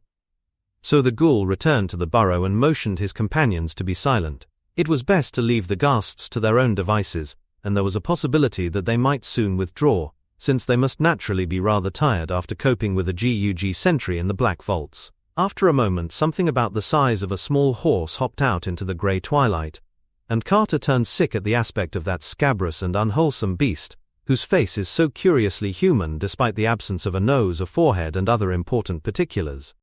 Presently 3 other ghasts hopped out to join their fellow, and a ghoul gibbered softly at Carter that their absence of battle scars was a bad sign. It proved that they had not fought the Gug sentry at all, but had merely slipped past him as he slept, so that their strength and savagery were still unimpaired, and would remain so till they had found and disposed of a victim. It was very unpleasant to see those filthy and disproportioned animals, which soon numbered about 15, grubbing about and making their kangaroo leaps in the grey twilight, where Titan towers and monoliths arose, but it was still more unpleasant when they spoke among themselves in the coughing gutturals of ghasts. And yet, horrible as they were not so horrible as what presently came out of the cave after them with disconcerting suddenness. It was a paw, fully 2.5 feet across, and equipped with formidable talons. After it came another paw, and after that a great black-furred arm, to which both of the paws were attached by short forearms.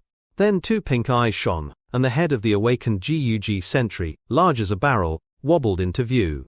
The eyes jutted 2 inches from each side, shaded by bony protuberances overgrown with coarse hairs. But the head was chiefly terrible because of the mouth. That mouth had great yellow fangs, and ran from the top to the bottom of the head, opening vertically instead of horizontally. But before that unfortunate Gug could emerge from the cave and rise to his full 20 feet, the vindictive ghasts were upon him. Carter feared for a moment that he would give an alarm and arouse all his kin, till a ghoul softly gibbered that Gugs have no voice, but talk by means of facial expression. The battle which then ensued was truly a frightful one.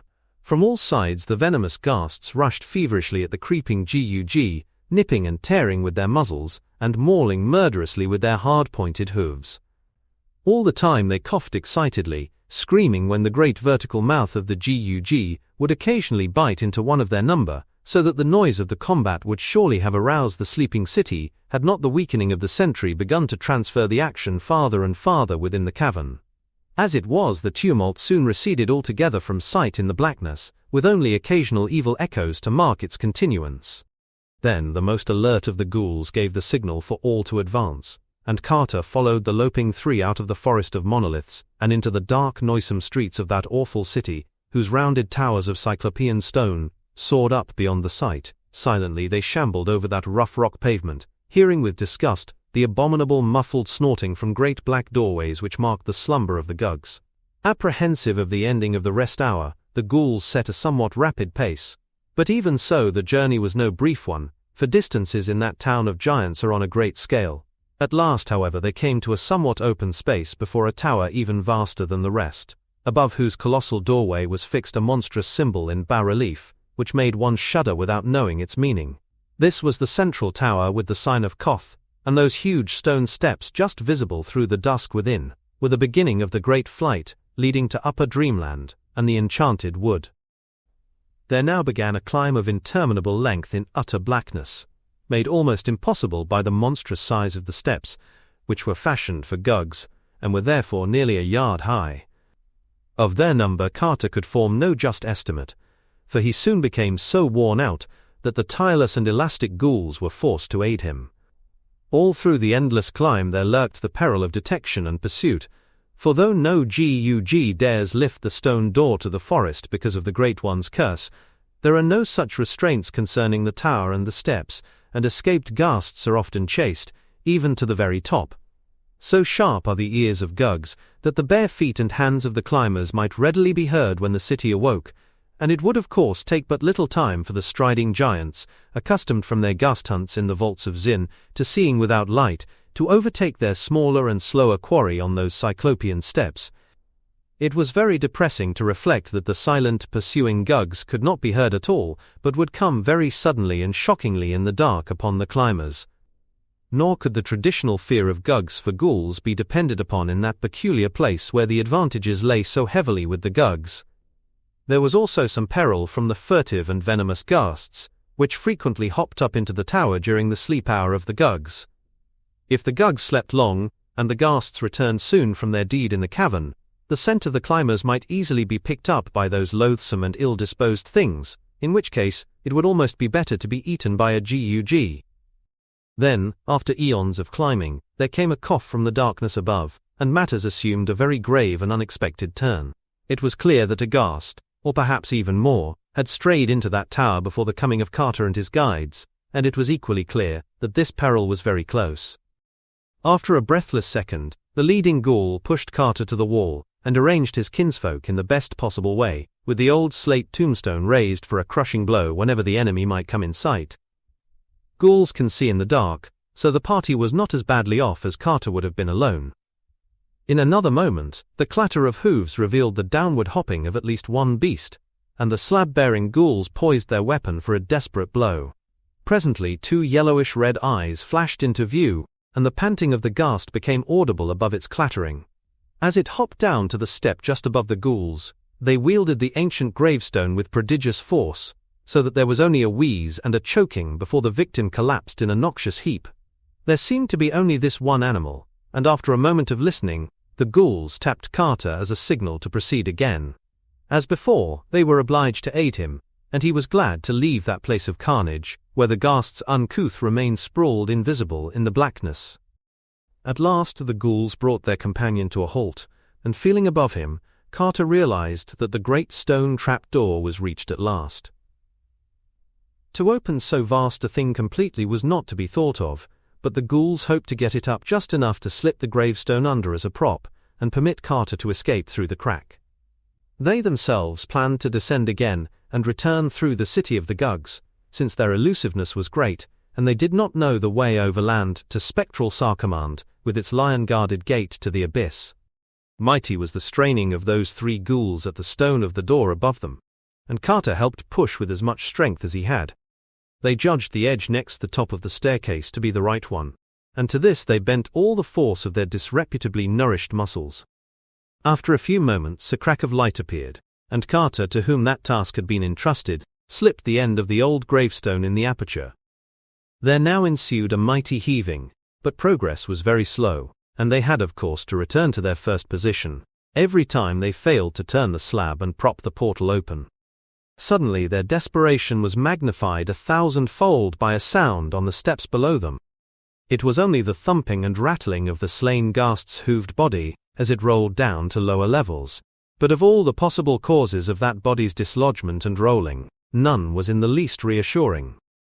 Therefore, knowing the ways of Gugs, the ghouls set to with something of a frenzy, and in a surprisingly short time, had the door so high that they were able to hold it still whilst Carter turned the slab and left a generous opening.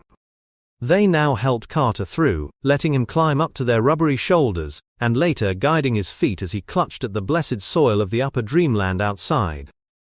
Another second, and they were through themselves, knocking away the gravestone and closing the great trapdoor, while a panting became audible beneath. Because of the Great One's curse, no Gug might ever emerge from that portal, so with a deep relief and sense of repose, Carter lay quietly on the thick grotesque fungi of the enchanted wood, while his guide squatted near in the manner that ghouls rest. Weird as was that enchanted wood through which he had fared so long ago, it was verily a haven and a delight after those gulfs he had now left behind. There was no living denizen about, for Zoogs shunned the mysterious door in fear, and Carter at once consulted with his ghouls about their future course. To return through the tower they no longer dared, and the waking world did not appeal to them when they learned that they must pass the priests Nasht and Kamanthar in the Cavern of Flame. So at length, they decided to return through Sarkamand and its Gate of the Abyss, though of how to get there they knew nothing. Carter recalled that it lies in the valley below Leng, and recalled likewise that he had seen in Dilith a sinister, slant-eyed old merchant reputed to trade on Leng. Therefore he advised the ghouls to seek out Dilith, crossing the fields to Nir and the sky, and following the river to its mouth. This they at once resolved to do, and lost no time in loping off, since the thickening of the dusk promised a full night ahead for travel. And Carter shook the paws of those repulsive beasts, thanking them for their help, and sending his gratitude to the beast which once was Pikmin, but could not help sighing with pleasure when they left. For a ghoul is a ghoul, and at best an unpleasant companion for man. After that Carter sought a forest pool, and cleansed himself of the mud of nether earth, thereupon reassuming the clothes he had so carefully carried. It was now night in that redoubtable wood of monstrous trees, but because of the phosphorescence one might travel as well as by day, wherefore Carter set out upon the well-known route towards Seliphaz, in Uthnagai beyond the Tanarian hills. And as he went he thought of the zebra he had left, tethered to an ash tree on Ingranek in faraway Oriab so many eons ago, and wondered if any lava-gatherers had fed and released it. And he wondered, too, if he would ever return to Bahana, and pay for the zebra that was slain by night in those ancient ruins by Yath's shore, and if the old tavern-keeper would remember him. Such were the thoughts that came to him in the air of the regained upper dreamland. But presently his progress was halted by a sound from a very large hollow tree. He had avoided the great circle of stones, since he did not care to speak with Zoogs just now, but it appeared from the singular fluttering in that huge tree that important councils were in session elsewhere. Upon drawing nearer he made out the accents of a tense and heated discussion, and before long became conscious of matters which he viewed with the greatest concern. For a war on the cats was under debate in that sovereign assembly of Zoogs. It all came from the loss of the party which had sneaked after Carter to Ulthar, and which the cats had justly punished for unsuitable intentions. The matter had long rankled, and now, or at least within a month, the marshalled Zoogs were about to strike the whole feline tribe in a series of surprise attacks, taking individual cats or groups of cats unawares, and giving not even the myriad cats of Ulthar a proper chance to drill and mobilize. This was the plan of the Zoogs, and Carter saw that he must foil it before leaving upon his mighty quest. Very quietly therefore did Randolph Carter steal to the edge of the wood, and send the cry of the cat over the starlit fields. And a great grimalkin in a nearby cottage took up the burden and relayed it across leagues of rolling meadow to warriors large and small, black, grey, tiger, white, yellow and mixed. And it echoed through near and beyond the sky even into Ulthar. And Ulthar's numerous cats called in chorus and fell into a line of march. It was fortunate that the moon was not up, so that all the cats were on earth. Swiftly and silently leaping, they sprang from every hearth and housetop, and poured in a great furry sea across the plains to the edge of the wood. Carter was there to greet them, and the sight of shapely, wholesome cats was indeed good for his eyes after the things he had seen and walked with in the abyss. He was glad to see his venerable friend and one-time rescuer at the head of Ultha's detachment, a collar of rank around his sleek neck, and whiskers bristling at a martial angle. Better still, as a sub-lieutenant in that army was a brisk young fellow who proved to be none other than the very little kitten at the inn, to whom Carter had given a saucer of rich cream on that long-vanished morning in Ulthar. He was a strapping and promising cat now, and purred as he shook hands with his friend. His grandfather said he was doing very well in the army, and that he might well expect a captaincy after one more campaign. Carter now outlined the peril of the cat tribe, and was rewarded by deep-throated purrs of gratitude from all sides. Consulting with the generals, he prepared a plan of instant action, which involved marching at once upon the Zug Council and other known strongholds of Zugs, forestalling their surprise attacks and forcing them to terms before the mobilization of their army of invasion. Thereupon, without a moment's loss, that great ocean of cats flooded the enchanted wood and surged around the council tree and the great stone circle. Flutterings rose to panic pitch as the enemy saw the newcomers, and there was very little resistance among the furtive and curious brown Zugs. They saw that they were beaten in advance and turned from thoughts of vengeance to thoughts of present self-preservation. Half the cats now seated themselves in a circular formation, with the captured Zugs in the center, leaving open a lane down which were marched the additional captives rounded up by the other cats in other parts of the wood. Terms were discussed at length, Carter acting as interpreter, and it was decided that the Zugs might remain a free tribe on condition of rendering to the cats a large tribute of grouse, quail and pheasants from the less fabulous parts of their forest. 12 young Zugs of noble families were taken as hostages to be kept in the Temple of Cats at Ultha, and the victors made it plain that any disappearances of cats on the borders of the Zug domain would be followed by consequences highly disastrous to Zugs.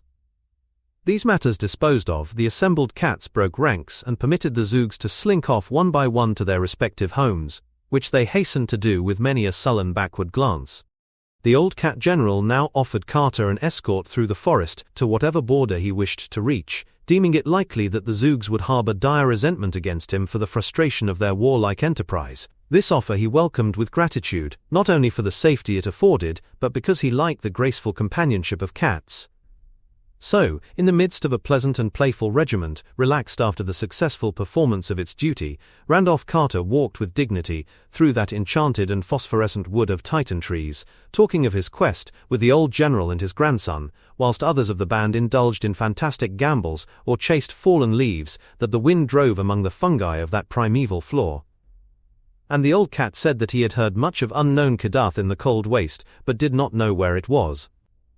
As for the marvelous Sunset City, he had not even heard of that, but would gladly relay to Carter anything he might later learn. He gave the seeker some passwords of great value among the cats of Dreamland, and commended him especially to the old chief of the cats in Celefusting, whither he was bound. That old cat, already slightly known to Carter, was a dignified Maltese, and would prove highly influential in any transaction. It was dawn when they came to the proper edge of the wood, and Carter bade his friends a reluctant farewell. The young sub-lieutenant he had met as a small kitten would have followed him had not the old general forbidden it, but that austere patriarch insisted that the path of duty lay with the tribe and the army. So Carter set out alone over the golden fields that stretched mysterious beside a willow-fringed river, and the cats went back into the wood. Well did the traveller know those garden lands that lie betwixt the wood of the Serenarian Sea, and blithely did he follow the singing river Ukranos that marked his course. The sun rose higher over gentle slopes of grove and lawn, and heightened the colours of the 1,000 flowers that starred each knoll and dingle. A blessed haze lies upon all this region, wherein is held a little more of the sunlight than other places hold, and a little more of the summer's humming music of birds and bees, so that men walk through it as through a fairy place, and feel greater joy and wonder than they ever afterward remember. By noon Carter reached the jasper terraces of Kiran which slope down to the river's edge, and bear that temple of loveliness wherein the king of Ilekvad comes from his far realm on the twilight sea once a year in a golden palanquin to pray to the god of Okranos, who sang to him in youth when he dwelt in a cottage by its banks. All of jasper is that temple, and covering an acre of ground with its walls and courts, its 7 pinnacled towers, and its inner shrine where the river enters through hidden channels, and the god sings softly in the night.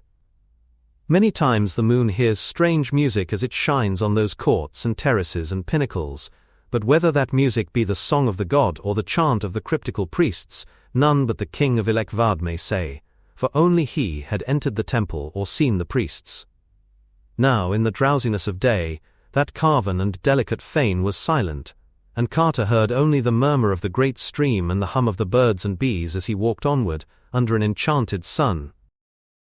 All that afternoon the pilgrim wandered on through perfumed meadows and in the lee of gentle riverward hills bearing peaceful thatched cottages and the shrines of amiable gods carven from jasper or chrysoberyl. Sometimes he walked close to the bank of Ukranos and whistled to the sprightly and iridescent fish of that crystal stream, and at other times he paused amidst the whispering rushes and gazed at the great dark wood on the farther side, whose trees came down clear to the water's edge. In former dreams he had seen quaint lumbering boar-poths come shyly out of that wood to drink, but now he could not glimpse any. Once in a while he paused to watch a carnivorous fish catch a fishing bird, which it lured to the water by showing its tempting scales in the sun, and grasped by the beak with its enormous mouth as the winged hunter sought to dart down upon it. Toward evening he mounted a low grassy rise, and saw before him flaming in the sunset the 1,000 gilded spires of Thran. Lofty beyond belief are the alabaster walls of that incredible city, sloping inward toward the top, and wrought in one solid piece by what means no man knows, for they are more ancient than memory.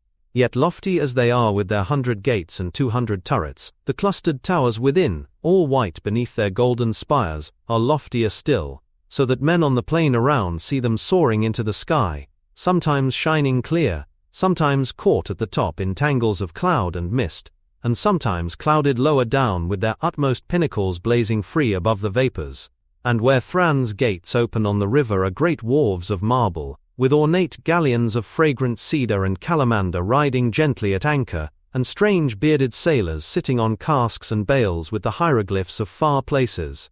Landward beyond the walls lies the farm country, where small white cottages dream between little hills and narrow roads with many stone bridges wind gracefully among streams and gardens. Down through this verdant land Carter walked at evening, and saw twilight float up from the river to the marvelous golden spires of Thran. And just at the hour of dusk he came to the southern gate, and was stopped by a red-robed sentry, till he had told 3 dreams beyond belief, and proved himself a dreamer worthy to walk up Thran's steep mysterious streets, and linger in the bazaars where the wares of the ornate galleons were sold. Then into that incredible city he walked, through a wall so thick that the gate was a tunnel, and thereafter, amidst curved and undulant ways winding deep and narrow between the heavenward towers.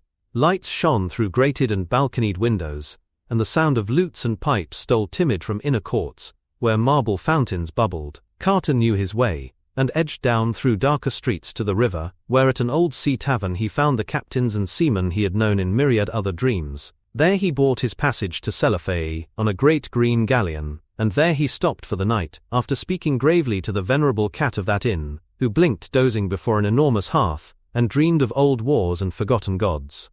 In the morning Carter boarded the galleon bound for Selefeis, and sat in the prow as the ropes were cast off and the long sail down to the Serenarian Sea begun.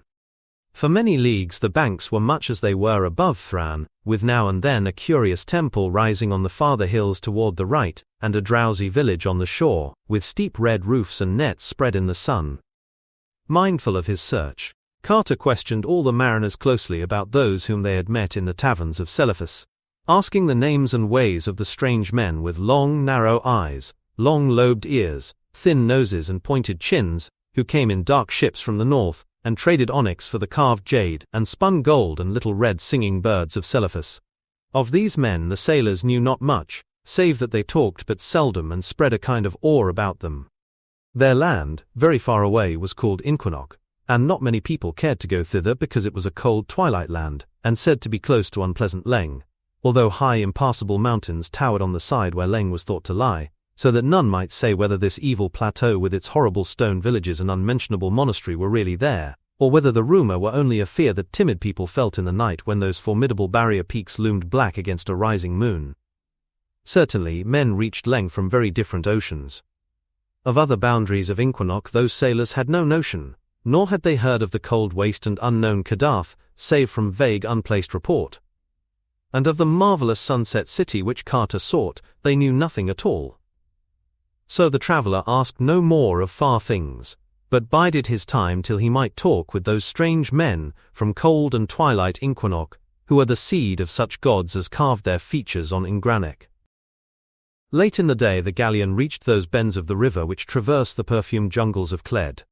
Here Carter wished he might disembark, for in those tropic tangles sleep wondrous palaces of ivory, lone and unbroken, where once dwelt fabulous monarchs of a land whose name is forgotten. Spells of the Elder Ones keep those palaces unharmed and undecayed, for it is written that there may one day be need of them again, and elephant caravans have glimpsed them from afar by moonlight, though none dares approach them closely because of the guardians to which their wholeness is due. But the ship swept on, and dusk hushed the hum of the day, and the first stars above blinked answers to the early fireflies on the banks, as that jungle fell far behind, leaving only its fragrance as a memory that it had been. And all through the night that galleon floated on past mysteries, unseen and unsuspected. Once a lookout reported fires on the hills to the east, but the sleepy captain said they had better not be looked at too much, since it was highly uncertain just who or what had lit them. In the morning the river had broadened out greatly, and Carter saw by the houses along the banks that they were close to the vast trading city of Kadath on the Serenarian Sea. Here the walls are of rugged granite, and the houses peaked fantastic with beamed and plastered gables. The men of Kadath are more like those of the waking world than any others in dreamland, so that the city is not sought except for barter, but is prized for the solid work of its artisans. The wharves of Kadath are of oak, and there the galleon made fast while the captain traded in the taverns. Carter also went ashore, and looked curiously upon the rutted streets where wooden ox carts lumbered, and feverish merchants cried their wares vacuously in the bazaars. The sea taverns were all close to the wharves on cobbled lanes, salt with the spray of high tides, and seemed exceedingly ancient with their low black-beamed ceilings and casements of greenish bullseye panes.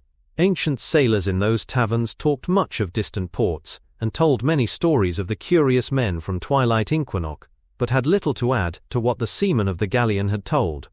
Then at last, after much unloading and loading, the ship set sail once more over the sunset sea, and the high walls and gables of Kadath grew less, as the last golden light of day lent them a wonder and beauty beyond any that men had given them. 2 nights and 2 days the galleon sailed over the Serenarian Sea, sighting no land and speaking but one other vessel. Then, near sunset of the second day, there loomed up ahead the snowy peak of Arran, with its ginkgo trees swaying on the lower slope, and Carter knew that they were come to the land of Uthnagai and the marvelous city of Celephas. Swiftly there came into sight the glittering minarets of that fabulous town, and the untarnished marble walls with their bronze statues, and the great stone bridge where Naraxa joins the sea. Then rose the green gentle hills behind the town, with their groves and gardens of asphodels, and the small shrines and cottages upon them, and far in the background, the purple ridge of the Tanarians, potent and mystical, behind which lay forbidden ways into the waking world and toward other regions of dream. The harbour was full of painted galleys, some of which were from the marble cloud city of Saranian, that lies in ethereal space beyond where the sea meets the sky, and some of which were from more substantial parts of dreamland. Among these the steersman threaded his way up to the spice-fragrant wharves, where the galleon made fast in the dusk as the city's million lights began to twinkle out over the water. Ever new seemed this deathless city of vision, for here time has no power to tarnish or destroy. As it has always been is still the turquoise of Nathorthath, and the 80 orchid-wreathed priests are the same who built it 10,000 years ago. Shining still is the bronze of the great gates, nor are the onyx pavements ever worn or broken. And the great bronze statues on the walls look down on merchants and camel drivers older than fable, yet without one grey hair in their forked beards. Carter did not at once seek out the temple, or the palace, or the citadel, but stayed by the seaward wall among traders and sailors. And when it was too late for rumors and legends, he sought out an ancient tavern he knew well, and rested with dreams of the gods on unknown Kadath whom he sought. The next day he searched all along the quays for some of the strange mariners of Inquinoc, but was told that none were now in port, their galley not being due from the north for full 2 weeks. He found, however, one Thorobonian sailor who had been to Inquinoc and had worked in the onyx quarries of that twilight place, and this sailor said there was certainly a descent to the north of the peopled region, which everybody seemed to fear and shun. The Thorbonian opined that this desert led around the utmost rim of impassable peaks into Leng's horrible plateau, and that this was why men feared it, though he admitted there were other vague tales of evil presences and nameless sentinels. Whether or not this could be the fabled waste wherein unknown Kadath stands he did not know, but it seemed unlikely that those presences and sentinels, if indeed they existed, were stationed for naught. On the following day Carter walked up the street of the Pillars to the Turquoise Temple, and talked with the high priest. Though Nath-Horthath is chiefly worshipped in Celephaeus, all the great ones are mentioned in diurnal prayers, and the priest was reasonably versed in their moods. Like Atal, in distant Ulthar he strongly advised against any attempts to see them, declaring that they are testy and capricious, and subject to strange protection from the mindless other gods from outside, whose soul and messenger is the crawling chaos Nyarlathotep. Their jealous hiding of the marvelous sunset city showed clearly that they did not wish Carter to reach it, and it was doubtful how they would regard a guest whose object was to see them and plead before them. No man had ever found Kadath in the past, and it might be just as well if none ever found it in the future. Such rumors as were told about that onyx castle of the Great Ones were not by any means reassuring. Having thanked the orchid-crowned high priest, Carter left the temple and sought out the bazaar of the sheep butchers, where the old chief of Celephaeus, Cats, dwelt sleek and contented. That grey and dignified being was sunning himself on the onyx pavement, and extended a languid paw as his caller approached. But when Carter repeated the passwords and introductions furnished him by the old cat general of Ulthar, the furry patriarch became very cordial and communicative, and told much of the secret lore known to cats on the seaward slopes of Uth-Nargai. Best of all, he repeated several things told him furtively by the timid waterfront cats of Celephaeus about the men of Inquinoc, on whose dark ships no cat will go. It seems that these men have an aura not of earth about them, though that is not the reason why no cat will sail on their ships. The reason for this is that Inquinoc holds shadows which no cat can endure, so that in all that cold twilight realm there is never a cheering purr or a homely mew. Whether it be because of things wafted over the impassable peaks from hypothetical Leng, or because of things filtering down from the chilly desert to the north, none may say. But it remains a fact that in that far land there broods a hint of outer space which cats do not like, and to which they are more sensitive than men. Therefore they will not go on the dark ships that seek the basalt quays of Inquinoc. The old chief of the cats also told him where to find his friend King Kurans, who, in Carter's latter dreams, had reigned alternately in the rose-crystal palace of the 70 Delights at Celephaeus, and in the turreted cloud castle of sky-floating Saranian. It seemed that he could no more find content in those places, but had formed a mighty longing for the English cliffs and downlands of his boyhood, where in little dreaming villages England's old songs hover at evening behind lattice windows, and where grey church towers peep lovely through the verdure of distant valleys. He could not go back to these things in the waking world, because his body was dead, but he had done the next best thing, and dreamed a small tract of such countryside in the region east of the city, where meadows roll gracefully up from the sea cliffs to the foot of the Tenarian hills. There he dwelt in a grey Gothic manor house of stone looking on the sea, and tried to think it was ancient Trevor Towers, where he was born and where 13 generations of his forefathers had first seen the light. And on the coast nearby he had built a little Cornish fishing village with steep cobbled ways, settling therein such people as had the most English faces, and seeking ever to teach them the dear remembered accents of old Cornwall fishers. And in a valley not far off he had reared a great Norman abbey, whose tower he could see from his window, placing around it in the churchyard grey stones with the names of his ancestors carved thereon, and with a moss somewhat like Old England's moss. For though Kuranas was a monarch in the land of dream, with all imagined pomps and marvels, splendours and beauties, ecstasies and delights, novelties and excitements at his command, he would gladly have resigned for ever the whole of his power and luxury and freedom, for one blessed day as a simple boy in that pure and quiet England, that ancient, beloved England, which had moulded his being, and of which he must always be immutably a part. So when Carter bade that old grey chief of the cats adieu, he did not seek the terraced palace of rose crystal, but walked out the eastern gate, and across the daisied fields toward a peaked gable, which he glimpsed through the oaks of a park sloping up to the sea cliffs. And in time he came to a great hedge, and a gate with a little brick lodge, and when he rang the bell, there hobbled to admit him no robed and anointed lackey of the palace, but a small stubbly old man in a smock, who spoke as best he could, in the quaint tones of far Cornwall, and Carter walked up the shady path between trees as near as possible to England's trees, and climbed the terraces among gardens set out, as in Queen Anne's time. At the door, flanked by stone cats in the old way, he was met by a whiskered butler in suitable livery, and was presently taken to the library where Kuranes, Lord of Uth-Nargai and the sky around Saranian, sat pensive in a chair by the window, looking on his little seacoast village, and wishing that his old nurse would come in and scold him, because he was not ready for that hateful lawn party at the vicar's, with the carriage waiting, and his mother nearly out of patience.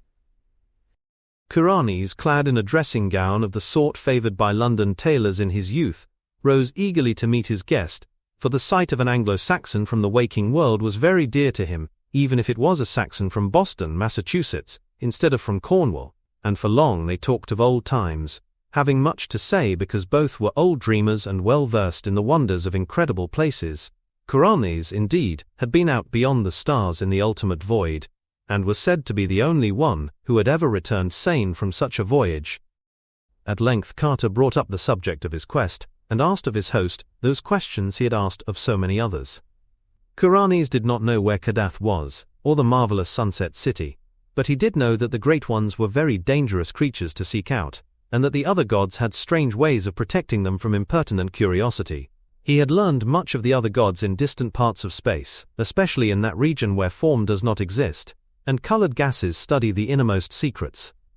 The violet gas Sengak had told him terrible things of the crawling chaos Nyarlathotep, and had warned him never to approach the central void where the Duphan Azathoth gnaws hungrily in the dark.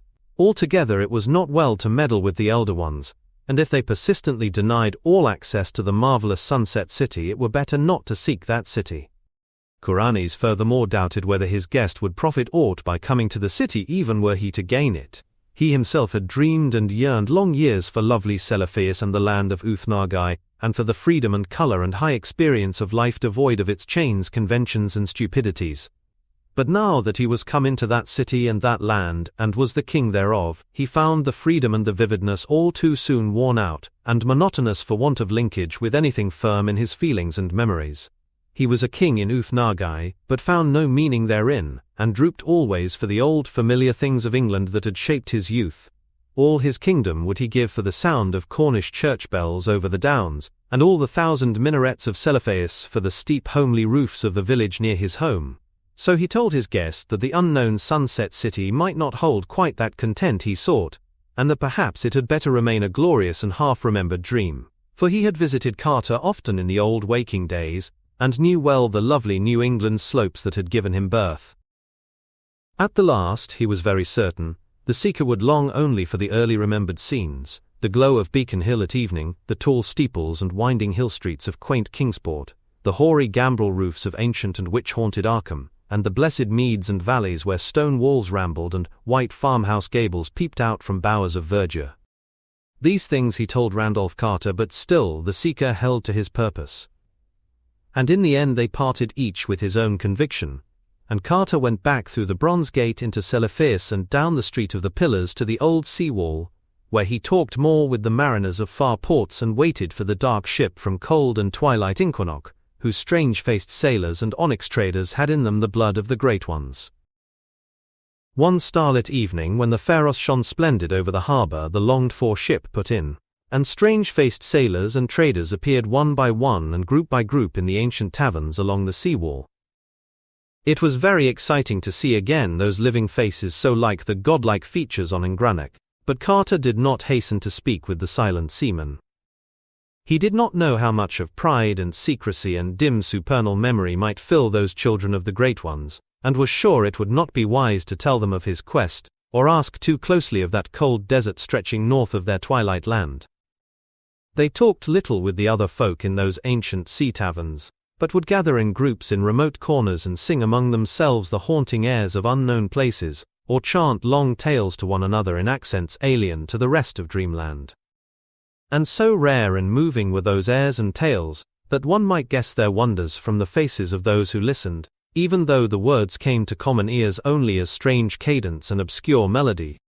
For a week the strange seamen lingered in the taverns and traded in the bazaars of Seleutheus, and before they sailed Carter had taken passage on their dark ship, telling them that he was an old onyx miner, and wishful to work in their quarries. That ship was very lovely and cunningly wrought, being of teakwood with ebony fittings and traceries of gold, and the cabin in which the traveller lodged had hangings of silk and velvet. One morning at the turn of the tide, the sails were raised and the anchor lifted, and as Carter stood on the high stern, he saw the sunrise blazing walls and bronze statues and golden minarets of ageless Celephus sink into the distance, and the snowy peak of Mount Aran grow smaller and smaller. By noon there was nothing in sight, save the gentle blue of the Cyrenaian sea, with one painted galley afar off bound for that realm of Seranian where the sea meets the sky. And night came with gorgeous stars, and the dark ship steered for Charles Wain and the Little Bear, as they swung slowly round the pole. And the sailors sang strange songs of unknown places, and they stole off one by one to the forecastle, while the wistful watchers murmured old chants and leaned over the rail to glimpse the luminous fish playing in bowers beneath the sea. Carter went to sleep at midnight, and rose in the glow of a young morning, marking that the sun seemed farther south than was its wont. And all through that second day he made progress in knowing the men of the ship, getting them little by little to talk of their cold twilight land, of their exquisite onyx city, and of their fear of the high and impassable peaks beyond which Leng was said to be. They told him how sorry they were that no cats would stay in the land of Inquinoc, and how they thought the hidden nearness of Leng was to blame for it. Only of the stony desert to the north they would not talk. There was something disquieting about that desert, and it was thought expedient not to admit its existence. On later days they talked of the quarries in which Carter said he was going to work. There were many of them, for all the city of Inquinoc was built of onyx, whilst great polished blocks of it were traded in Rinar, Ograthan and Celephais, and at home with the merchants of Thra, Ilarnek and Kadatheron, for the beautiful wares of those fabulous ports. And far to the north, almost in the cold desert whose existence the men of Inquinoc did not care to admit, there was an unused quarry greater than all the rest, from which had been hewn in forgotten times such prodigious lumps and blocks, that the sight of their chiseled vacancies struck terror to all who beheld. Who had mined those incredible blocks, and whither they had been transported, no man might say. But it was thought best not to trouble that quarry, around which such inhuman memories might conceivably cling. So it was left all alone in the twilight, with only the raven and the rumoured shantak bird to brood on its immensities. When Carter heard of this quarry he was moved to deep thought, for he knew from old tales that the Great One's castle atop unknown Kadath is of onyx. Each day the sun wheeled lower and lower in the sky, and the mists overhead grew thicker and thicker, and in 2 weeks there was not any sunlight at all, but only a weird grey twilight shining through a dome of eternal cloud by day, and a cold starless phosphorescence from the underside of that cloud by night. On the 20th day, a great jagged rock in the sea was sighted from afar, the first land glimpsed since Aran's snowy peak had dwindled behind the ship. Carter asked the captain the name of that rock, but was told that it had no name, and had never been sought by any vessel because of the sounds that came from it at night. And when, after dark, a dull and ceaseless howling arose from that jagged granite place, the traveller was glad that no stop had been made, and that the rock had no name. The seamen prayed and chanted till the noise was out of earshot, and Carter dreamed terrible dreams within dreams in the small hours. 2 mornings after that there loomed far ahead, and to the east, a line of great grey peaks, whose tops were lost in the changeless clouds of that twilight world, and at the sight of them the sailors sang glad songs, and some knelt down on the deck to pray, so that Carter knew they were come to the land of Inquinoc, and would soon be moored to the basalt quays of the great town bearing that land's name. Toward noon a dark coastline appeared, and before 3 o'clock there stood out against the north the bulbous domes and fantastic spires of the Onyx City. Rare and curious did that archaic city rise above its walls and quays, all of delicate black with scrolls, flutings, and arabesques of inlaid gold. Tall and many-windowed were the houses, and carved on every side with flowers and patterns, whose dark symmetries dazzled the eye with a beauty more poignant than light. Some ended in swelling domes that tapered to a point, others in terraced pyramids whereon rose clustered minarets, displaying every phase of strangeness and imagination. The walls were low, and pierced by frequent gates, each under a great arch, rising high above the general level, and capped by the head of a god chiseled with that same skill displayed in the monstrous face on distant Ngranek. On a hill in the center rose a 16-angled tower, greater than all the rest, and bearing a high pinnacled belfry resting on a flattened dome. This, the seaman said, was the temple of the Elder Ones, and was ruled by an old high priest sad with inner secrets. At intervals the clang of a strange bell shivered over the onyx city, answered each time by a peal of mystic music made up of horns, viols, and chanting voices. And from a row of tripods on a galley round the high dome of the temple, there burst flares of flame at certain moments, for the priests and people of that city were wise in the primal mysteries, and faithful in keeping the rhythms of the great ones, as set forth in scrolls older than the Makotic manuscripts. As the ship rode past the great basalt breakwater into the harbor, the lesser noises of the city grew manifest, and Carter saw the slaves, sailors, and merchants on the docks. The sailors and merchants were of the strange-faced race of the gods, but the slaves were squat, slant-eyed folk said by rumor to have drifted somehow across or around the impassable peaks from valleys beyond Leng. The wharves reached wide outside the city wall and bore upon them all manner of merchandise from the galleys anchored there, while at one end were great piles of onyx both carved and uncarved awaiting shipment to the far markets of Rhinar, Ogrethan, and Celephaeus. It was not yet evening when the dark ship anchored beside a jutting quay of stone, and all the sailors and traders filed ashore and through the arched gate into the city. The streets of that city were paved with onyx, and some of them were wide and straight, whilst others were crooked and narrow.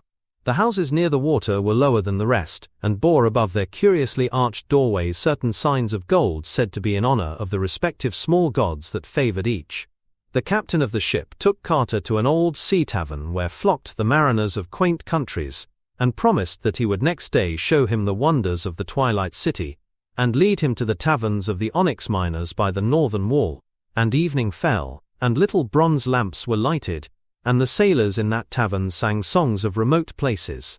But when, from its high tower the great bell shivered over the city, and the peal of the horns and viols and voices rose cryptical in answer thereto, all ceased their songs or tales and bowed silent till the last echo died away. For there is a wonder and a strangeness on the twilight city of Inquinoc, and men fear to be lax in its rites, lest a doom and a vengeance lurk unsuspectedly close. Far in the shadows of that tavern Carter saw a squat form he did not like, for it was unmistakably that of the old slant-eyed merchant he had seen so long before in the taverns of Dilith-Leen, who was reputed to trade with the horrible stone villages of Leng which no healthy folk visit and whose evil fires are seen at night from afar, and even to have dealt with that high priest not to be described, which wears a yellow silken mask over its face and dwells all alone in a prehistoric stone monastery. This man had seemed to show a queer gleam of knowing when Carter asked the traders of Dilith-Leen about the Cold Waste and Kadath, and somehow his presence in dark and haunted Inquinoc, so close to the wonders of the north, was not a reassuring thing. He slipped wholly out of sight before Carter could speak to him, and sailors later said that he had come with a yak caravan from some point not well determined, bearing the colossal and rich-flavored eggs of the rumored Shantek bird to trade for the dexterous jade goblets that merchants brought from Ilanik.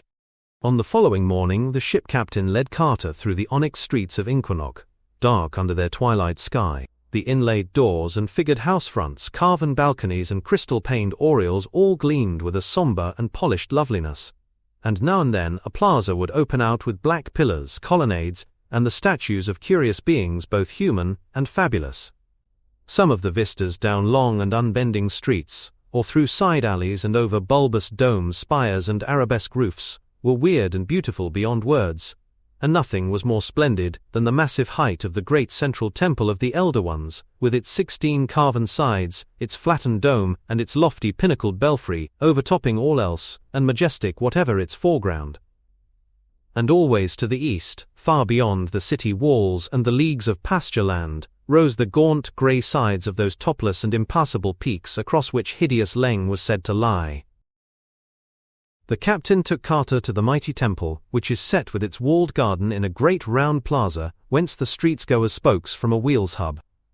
The 7 arched gates of that garden, each having over it a carven face like those on the city's gates, are always open, and the people roam reverently at will down the tiled paths, and through the little lanes lined with grotesque termini, and the shrines of modest gods. And there are fountains, pools, and basins there to reflect the frequent blaze of the tripods on the high balcony, all of onyx, and having in them small luminous fish, taken by divers from the lower bowers of ocean.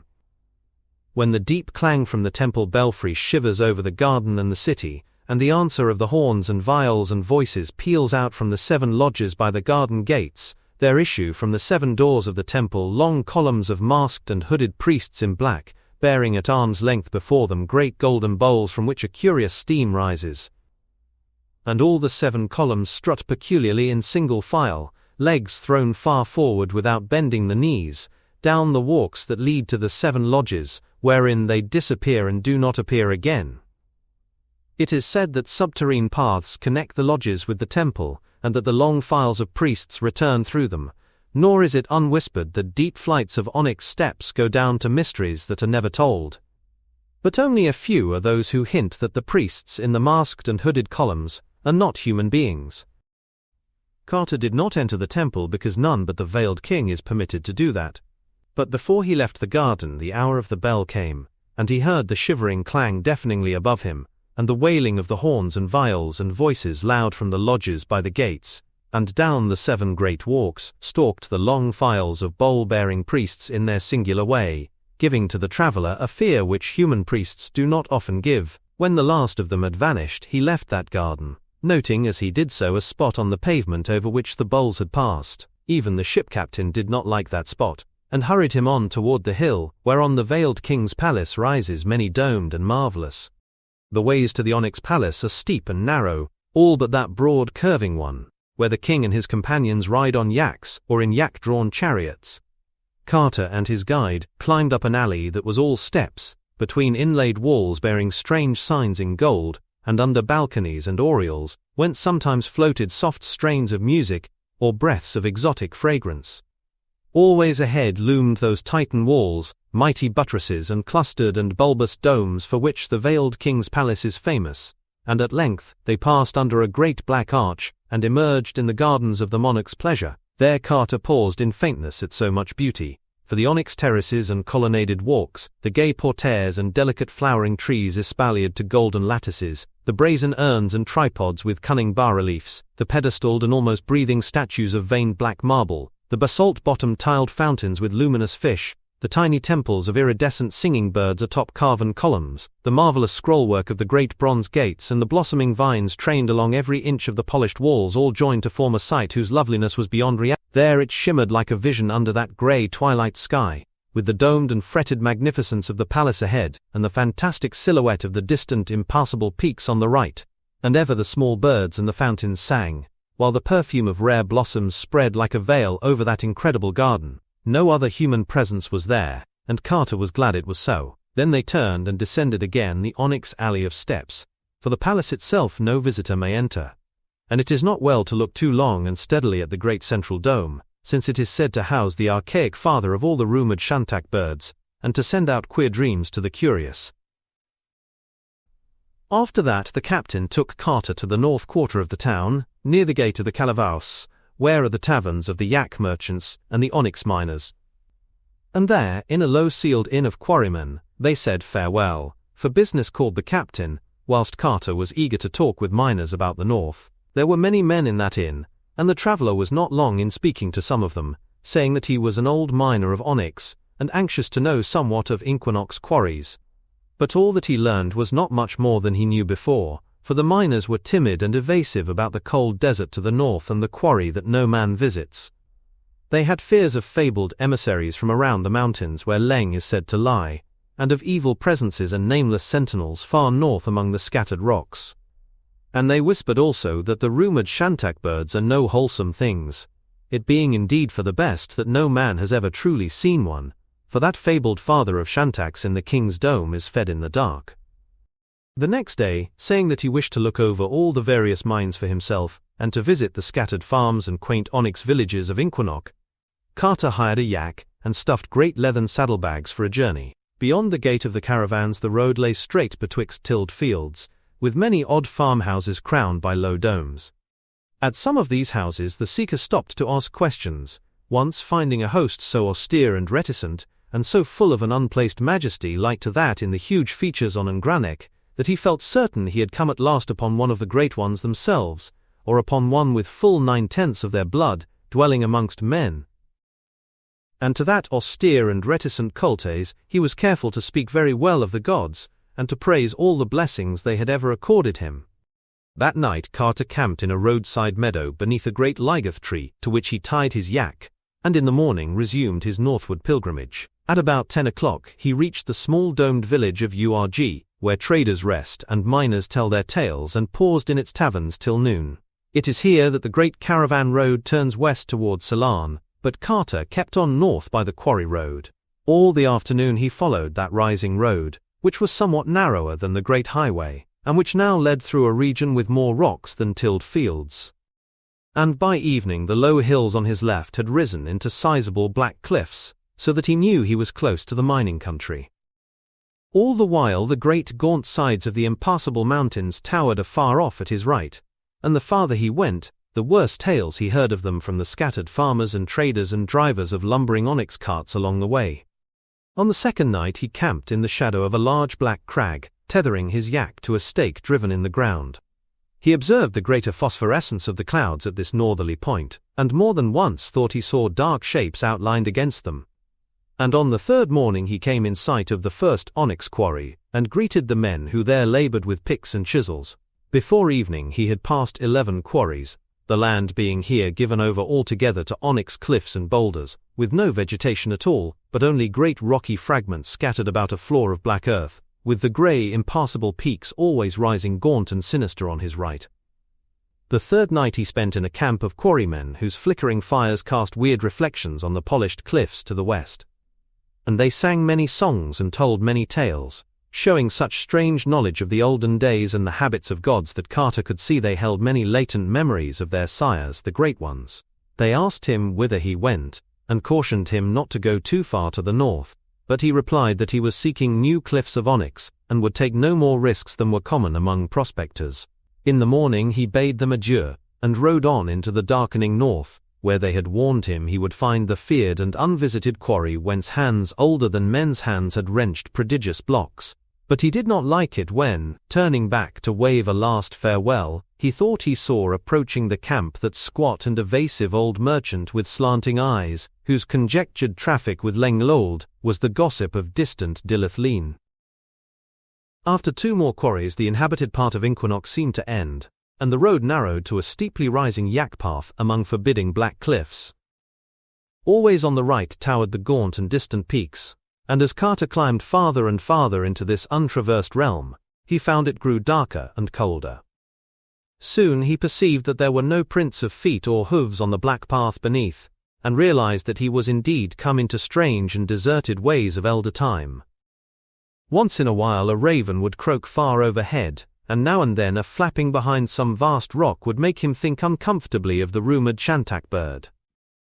But in the main he was alone with his shaggy steed, and it troubled him to observe that this excellent yak became more and more reluctant to advance, and more disposed to snort affrightedly at any small noise along the route.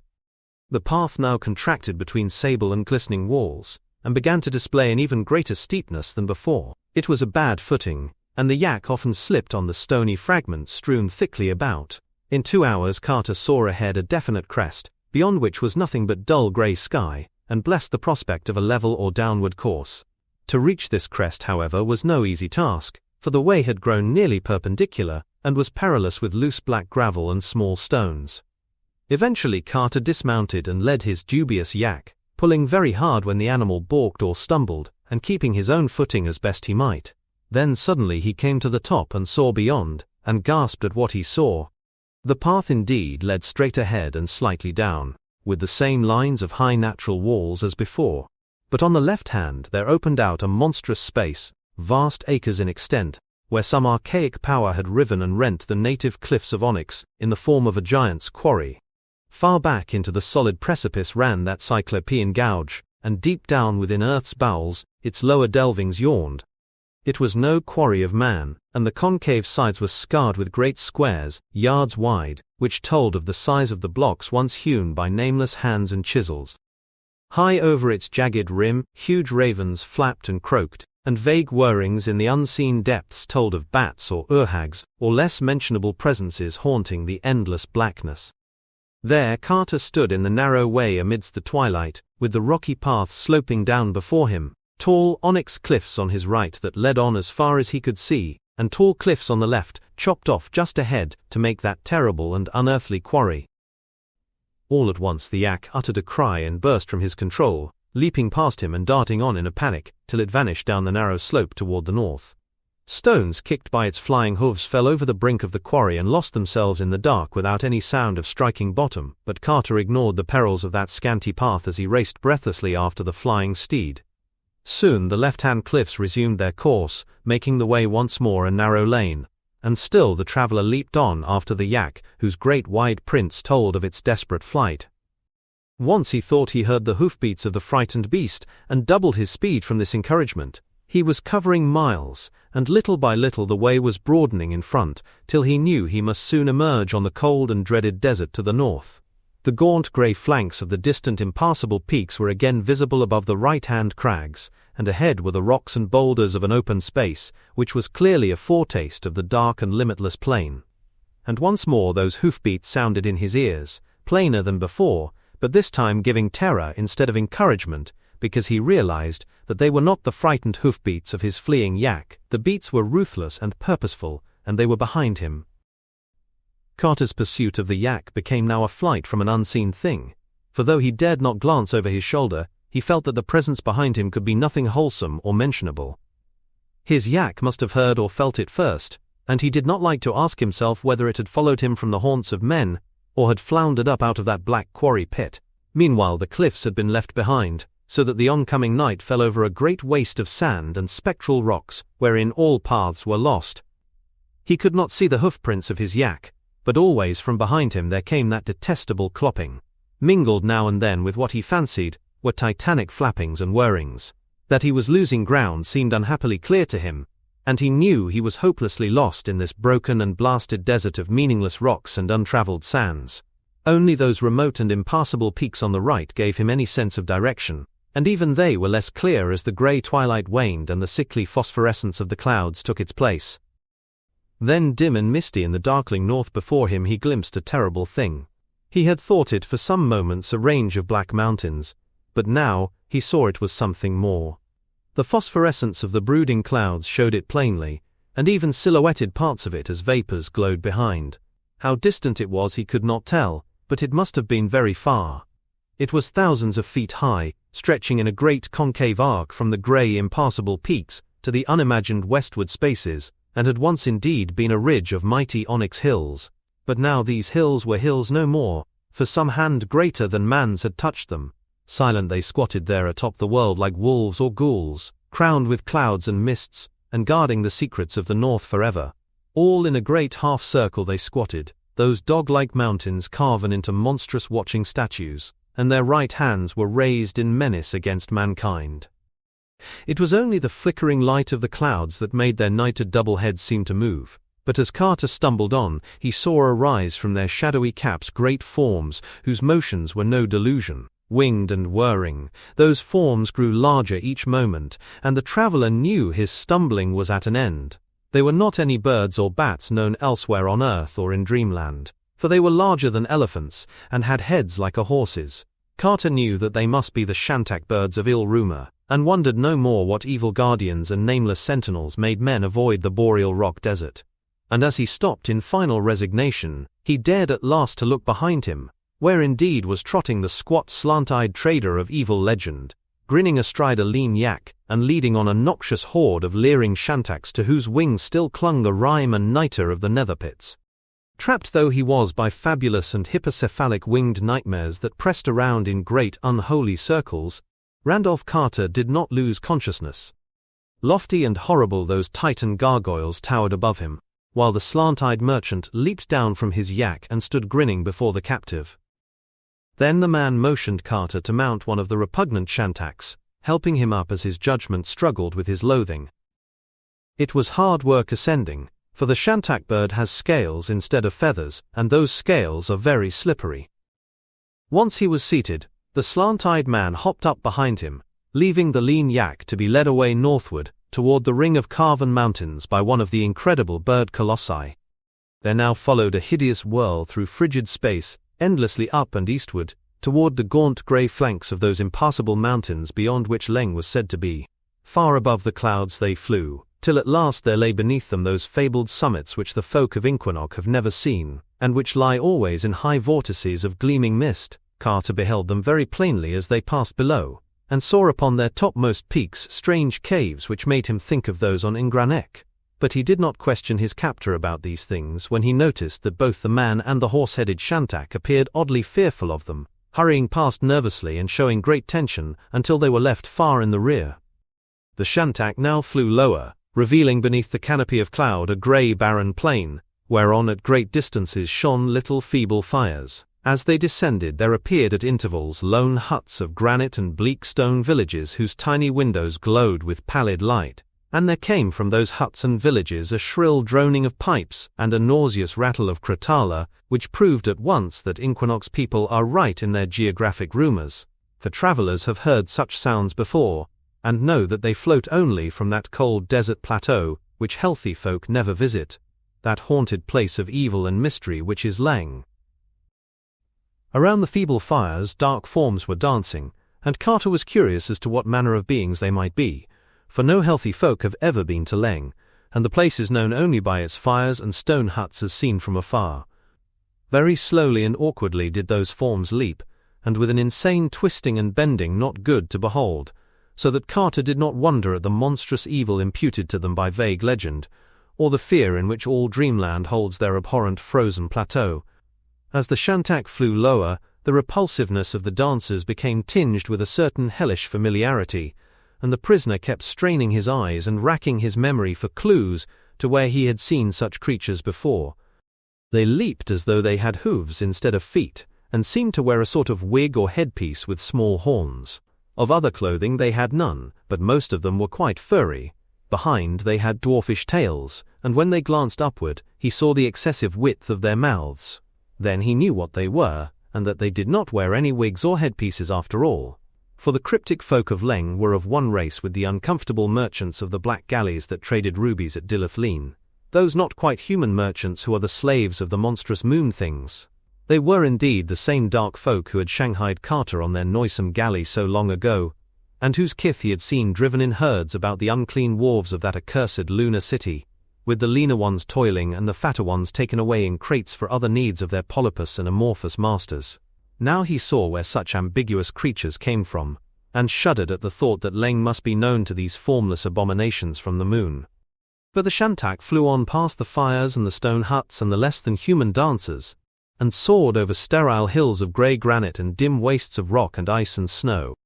Day came, and the phosphorescence of low clouds gave place to the misty twilight of that northern world, and still the vile bird winged meaningly through the cold and silence. At times the slant-eyed man talked with his steed in a hateful and guttural language, and the Shantak would answer with tittering tones that rasped like the scratching of ground glass.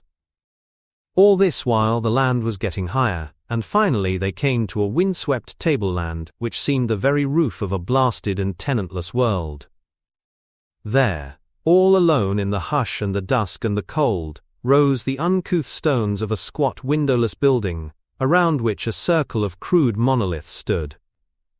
In all this arrangement there was nothing human, and Carter surmised from old tales that he was indeed come to that most dreadful and legendary of all places, the remote and prehistoric monastery wherein dwells uncompanioned the high priest not to be described, which wears a yellow silken mask over its face, and prays to the other gods, and their crawling chaos Nyarlathotep.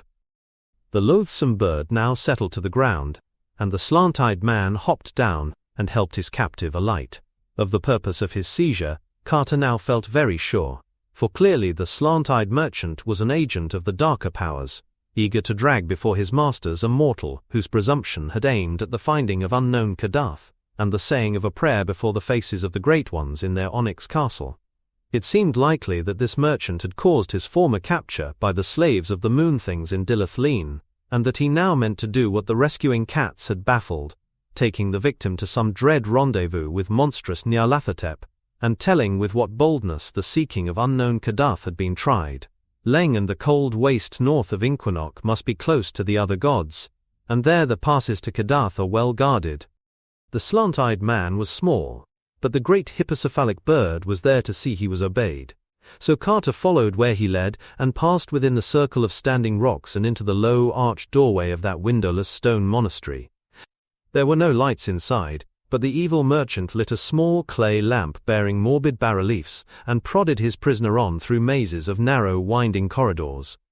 On the walls of the corridors were painted frightful scenes older than history, and in a style unknown to the archaeologists of Earth. After countless eons their pigments were brilliant still, for the cold and dryness of hideous Leng keep alive many primal things. Carter saw them fleetingly in the rays of that dim and moving lamp, and shuddered at the tale they told. Through those archaic frescoes Leng's annals stalked, and the horned, hooved, and wide-mouthed almost humans danced evilly amidst forgotten cities.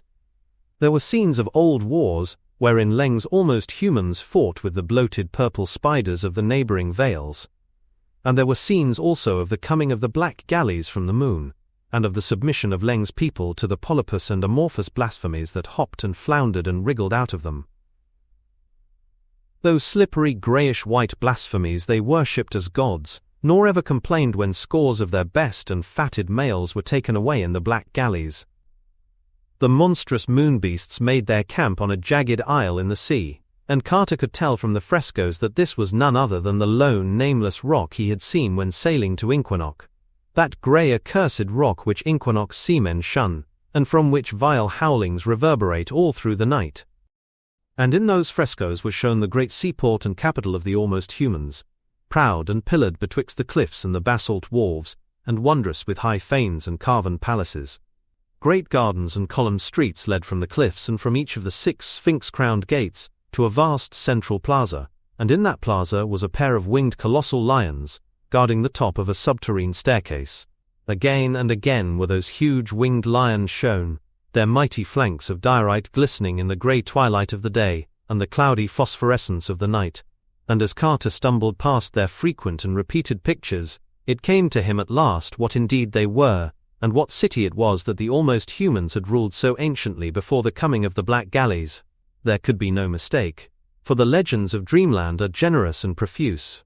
Indubitably that primal city was no less a place than storied Sarkamand, whose ruins had bleached for 1,000,000 years before the first true humans saw the light, and whose twin titan lions guard eternally the steps that lead down from Dreamland to the great abyss. Other views showed the gaunt grey peaks dividing Leng from Inquinoc, and the monstrous shantak birds that build nests on the ledges halfway up, and they showed likewise the curious caves near the very topmost pinnacles, and how even the boldest of the shantaks fly screaming away from them. Carter had seen those caves when he passed over them, and had noticed their likeness to the caves on Ingranek. Now he knew that the likeness was more than a chance one, for in these pictures were shown their fearsome denizens, and those bat wings, curving horns, barbed tails, prehensile paws and rubbery bodies were not strange to him. He had met those silent, flitting and clutching creatures before, those mindless guardians of the great abyss, whom even the great ones fear, and who own not Nyarlathotep, but hoary Nodens as their lord. For they were the dreaded night-gaunts, who never laugh or smile because they have no faces, and who flop unendingly in the dark betwixt the Vale of Pnath and the passes to the outer world. The slant-eyed merchant had now prodded Carter into a great domed space, whose walls were carved in shocking bas-reliefs, and whose center held a gaping circular pit surrounded by 6 malignly stained stone altars in a ring. There was no light in this vast evil-smelling crypt, and the small lamp of the sinister merchant shone so feebly that one could grasp details only little by little. At the farther end was a high stone dais reached by 5 steps, and there on a golden throne sat a lumpish figure robed in yellow silk figured with red and having a yellow silken mask over its face. To this being the slant-eyed man made certain signs with his hands, and the lurker in the dark replied by raising a disgustingly carven flute of ivory in silk-covered paws and blowing certain loathsome sounds from beneath its flowing yellow mask. This colloquy went on for some time, and to Carter there was something sickeningly familiar in the sound of that flute and the stench of that malodorous place. It made him think of a frightful red-litten city, and of the revolting procession that once filed through it, of that, and of an awful climb through lunar countryside beyond, before the rescuing rush of Earth's friendly cats. He knew that the creature on the dais was without doubt the high priest not to be described, of which legend whispers such fiendish and abnormal possibilities, but he feared to think just what that abhorred high priest might be. Then the figured silk slipped a trifle from one of the greyish-white paws, and Carter knew what the noisome high priest was. And in that hideous second stark fear drove him to something his reason would never have dared to attempt, for in all his shaken consciousness there was room only for one frantic will to escape from what squatted on that golden throne. He knew that hopeless labyrinths of stone lay betwixt him and the cold tableland outside, and that even on that tableland the noxious Shantak still waited. Yet in spite of all this, there was in his mind only the instant need to get away from that wriggling, silk-robed monstrosity. The slant-eyed man had set his curious lamp upon one of the high and wickedly stained altar stones by the pit, and had moved forward somewhat to talk to the high priest with his hands. Carter, hitherto wholly passive, now gave that man a terrific push, with all the wild strength of fear, so that the victim toppled at once into that gaping well which rumor holds to reach down to the hellish vaults of Zin, where Gugs hunt ghasts in the dark. In almost the same second, he seized the lamp from the altar, and darted out into the frescoed labyrinths, racing this way and that as chance determined, and trying not to think of the stealthy padding of shapeless paws on the stones behind him, or of the silent wrigglings and crawlings which must be going on back there in lightless corridors. After a few moments he regretted his thoughtless haste, and wished he had tried to follow backward the frescoes he had passed on the way in. True, they were so confused and duplicated that they could not have done him much good, but he wished nonetheless he had made the attempt. Those he now saw were even more horrible than those he had seen then, and he knew he was not in the corridors leading outside. In time he became quite sure he was not followed, and slackened his pace somewhat, but scarce had he breathed in half-relief when a new peril beset him. His lamp was waning, and he would soon be in pitch blackness, with no means of sight or guidance. When the light was all gone he groped slowly in the dark, and prayed to the Great Ones for such help as they might afford. At times he felt the stone floor sloping up or down, and once he stumbled over a step for which no reason seemed to exist. The farther he went, the damper it seemed to be, and when he was able to feel a junction, or the mouth of a side passage, he always chose the way which sloped downward the least. He believed, though, that his general course was down, and the vault-like smell and incrustations on the greasy walls and floor alike warned him he was burrowing deep in Leng's unwholesome tableland. But there was not any warning of the thing which came at last. Only the thing itself, with its terror and shock and breathtaking chaos. One moment he was groping slowly over the slippery floor of an almost level place, and the next he was shooting dizzily downward in the dark through a burrow which must have been well nigh vertical. Of the length of that hideous sliding he could never be sure, but it seemed to take hours of delirious nausea and ecstatic frenzy. Then he realized he was still, with the phosphorescent clouds of a northern night shining sickly above him. All around were crumbling walls and broken columns, and the pavement on which he lay was pierced by straggling grass, and wrenched asunder by frequent shrubs and roots. Behind him a basalt cliff rose topless and perpendicular, its dark side sculptured into repellent scenes, and pierced by an arched and carven entrance to the inner blacknesses out of which he had come. Ahead stretched double rows of pillars, and the fragments and pedestals of pillars, that spoke of a broad and bygone street, and from the urns and basins along the way he knew it had been a great street of gardens. Far off at its end the pillars spread to mark a vast round plaza, and in that open circle there loomed gigantic under the lurid night clouds a pair of monstrous things. Huge winged lions of diorite they were, with blackness and shadow between them. Full 20 feet they reared their grotesque and unbroken heads, and snarled derisive on the ruins around them. And Carter knew right well what they must be, for legends tells of only one such twain. They were the changeless guardians of the great abyss, and these dark ruins were in truth primordial Sarkomand. Carter's first act was to close and barricade the archway in the cliff with fallen blocks and odd debris that lay around. He wished no follower from Leng's hateful monastery, for along the way ahead would lurk enough of other dangers. Of how to get from Sarkomand to the peopled parts of Dreamland he knew nothing at all. Nor could he gain much by descending to the grottos of the ghouls, since he knew they were no better informed than he. The 3 ghouls which had helped him through the city of Gugs to the outer world had not known how to reach Sarkomand in their journey back, but had planned to ask old traders in Dilith Leen. He did not like to think of going again to the subterrene world of Gugs, and risking once more that hellish Tower of Koth, with its cyclopean steps leading to the enchanted wood, yet he felt he might have to try this course, if all else failed.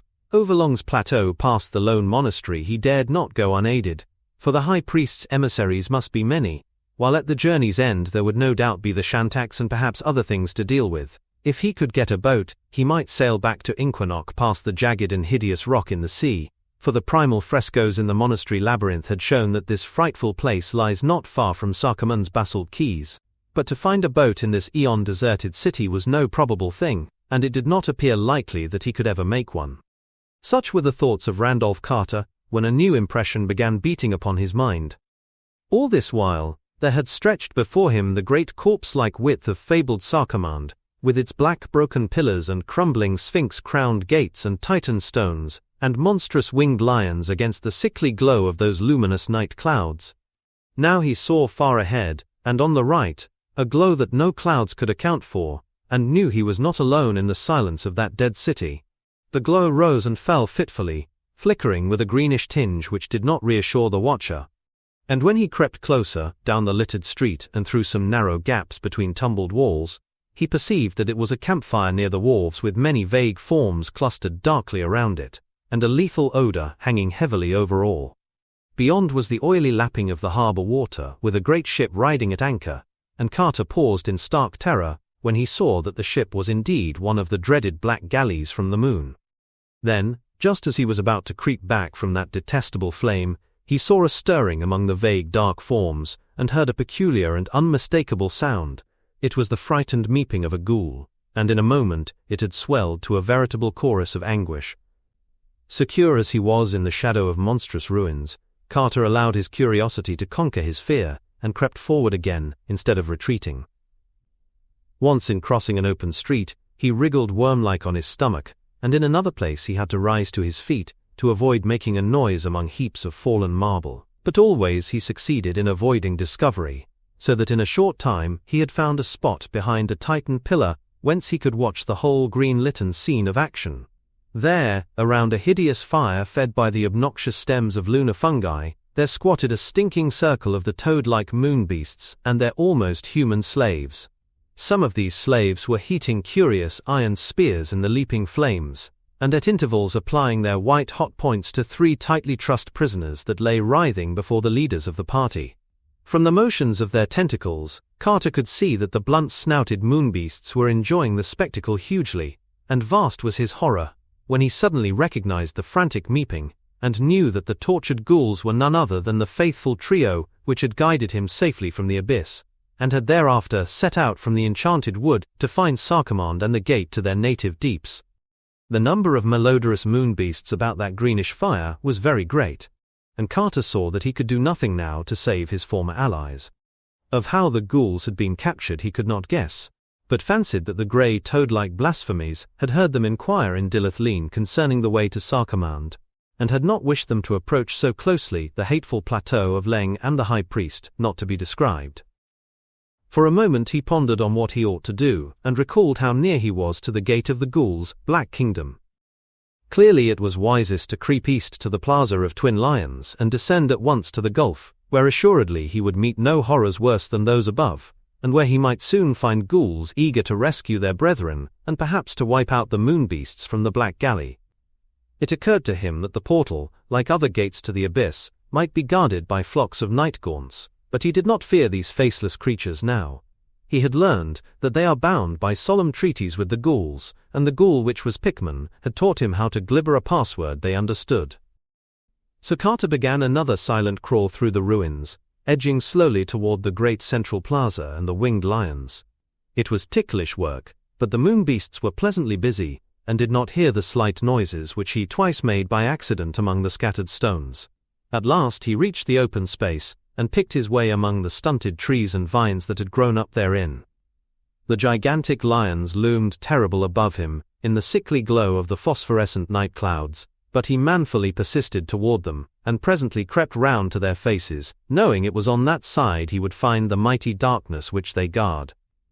10 feet apart crouched the mocking-faced beasts of diorite, brooding on cyclopean pedestals, whose sides were chiseled in fearsome bas-reliefs. Betwixt them was a tiled court with a central space which had once been railed with balusters of onyx. Midway in this space a black well opened, and Carter soon saw that he had indeed reached the yawning gulf, whose crusted and mouldy stone steps lead down to the crypts of nightmare. Terrible is the memory of that dark descent in which hours wore themselves away, whilst Carter wound sightlessly round and round down a fathomless spiral of steep and slippery stairs. So worn and narrow were the steps, and so greasy with the ooze of inner earth, that the climber never quite knew when to expect a breathless fall and hurtling down to the ultimate pits. And he was likewise uncertain just when or how the guardian night-gaunts would suddenly pounce upon him, if indeed there were any stationed in this primeval passage. All about him was a stifling odour of nether gulfs, and he felt that the air of these choking depths was not made for mankind.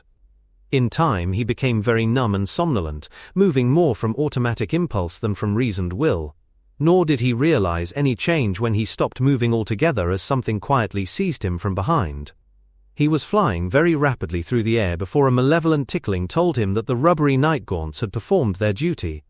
Awake to the fact that he was in the cold, damp clutch of the faceless flutterers, Carter remembered the password of the ghouls, and gibbered it as loudly as he could amidst the wind and chaos of flight. Mindless though night-gaunts are said to be, the effect was instantaneous, for all tickling stopped at once, and the creatures hastened to shift their captive to a more comfortable position. Thus encouraged, Carter ventured some explanations, telling of the seizure and torture of the 3 ghouls by the moonbeasts, and of the need of assembling a party to rescue them. The night-gaunts, though inarticulate, seemed to understand what was said, and showed greater haste and purpose in their flight.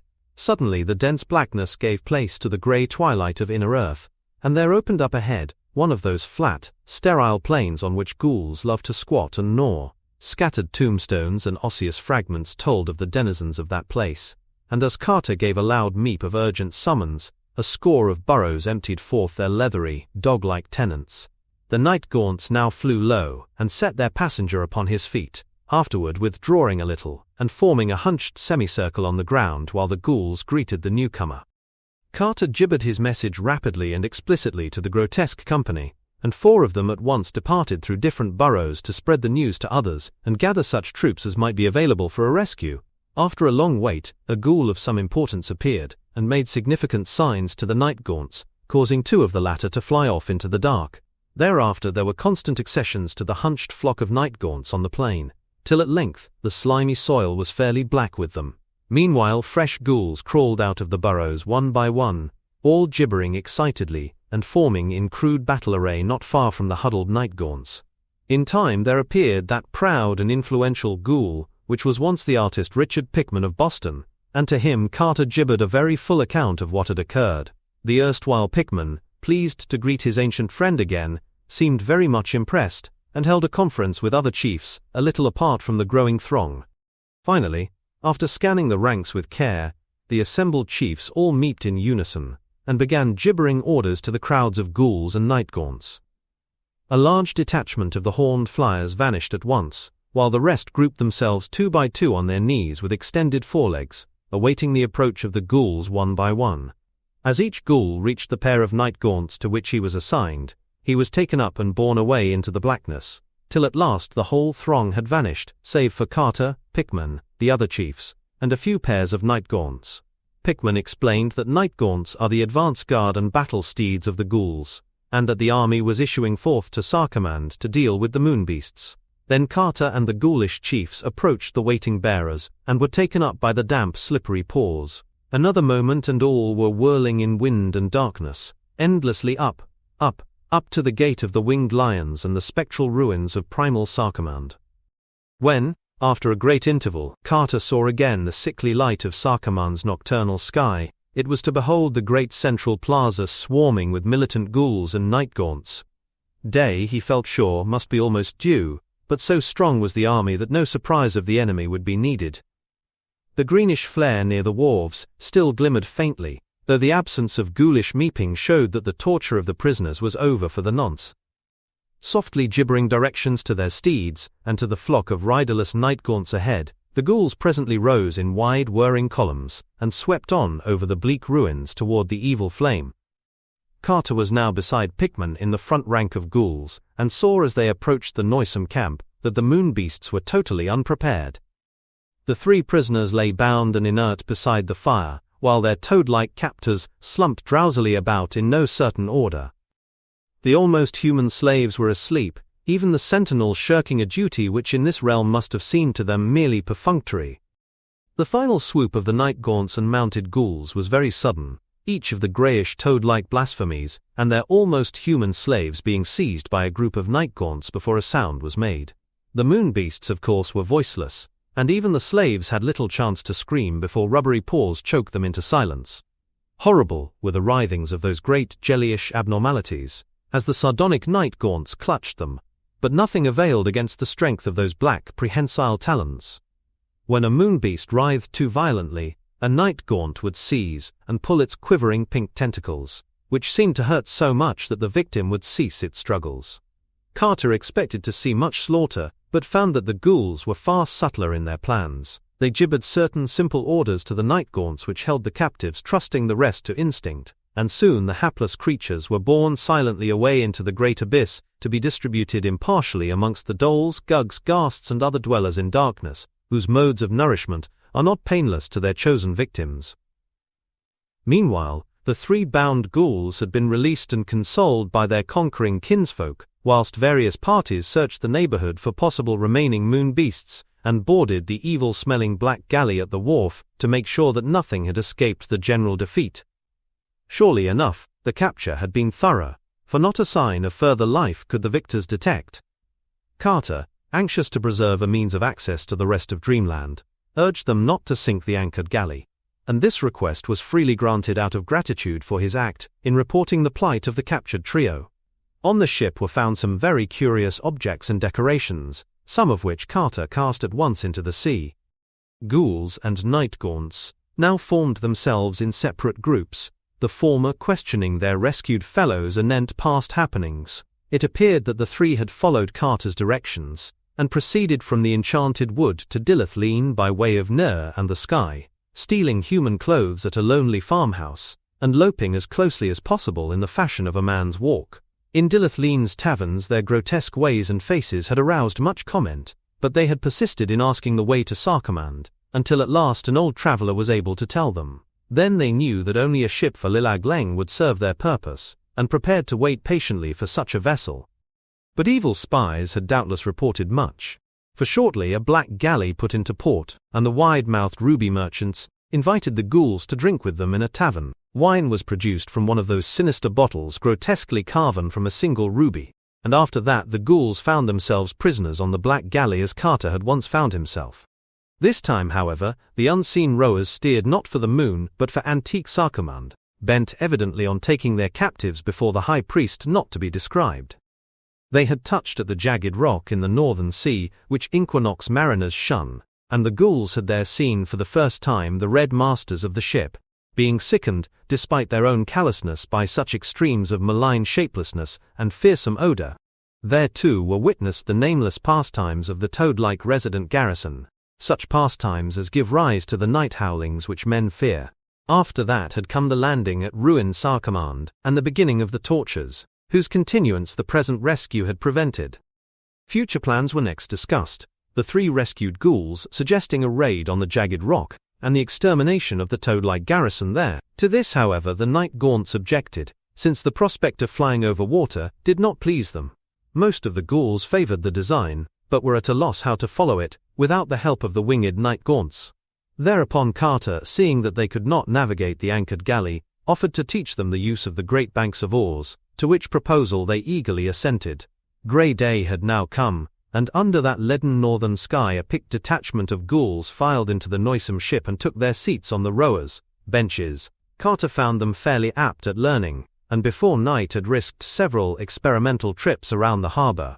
Not till 3 days later, however, did he deem it safe to attempt the voyage of conquest. Then, the rowers trained, and the night gaunts safely stowed in the forecastle, the party set sail at last, Pickman and the other chiefs gathering on deck, and discussing modes of approach and procedure.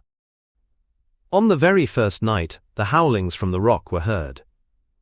Such was their timbre that all the galley's crew shook visibly, but most of all trembled the 3 rescued ghouls, who knew precisely what those howlings meant.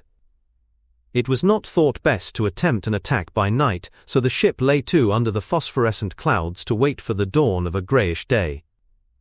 When the light was ample and the howling still, the rowers resumed their strokes, and the galley drew closer and closer to that jagged rock, whose granite pinnacles clawed fantastically at the dull sky. The sides of the rock were very steep, but on ledges here and there could be seen the bulging walls of queer windowless dwellings and the low railings guarding travelled highroads. No ship of men had ever come so near the place, or at least, had never come so near and departed again.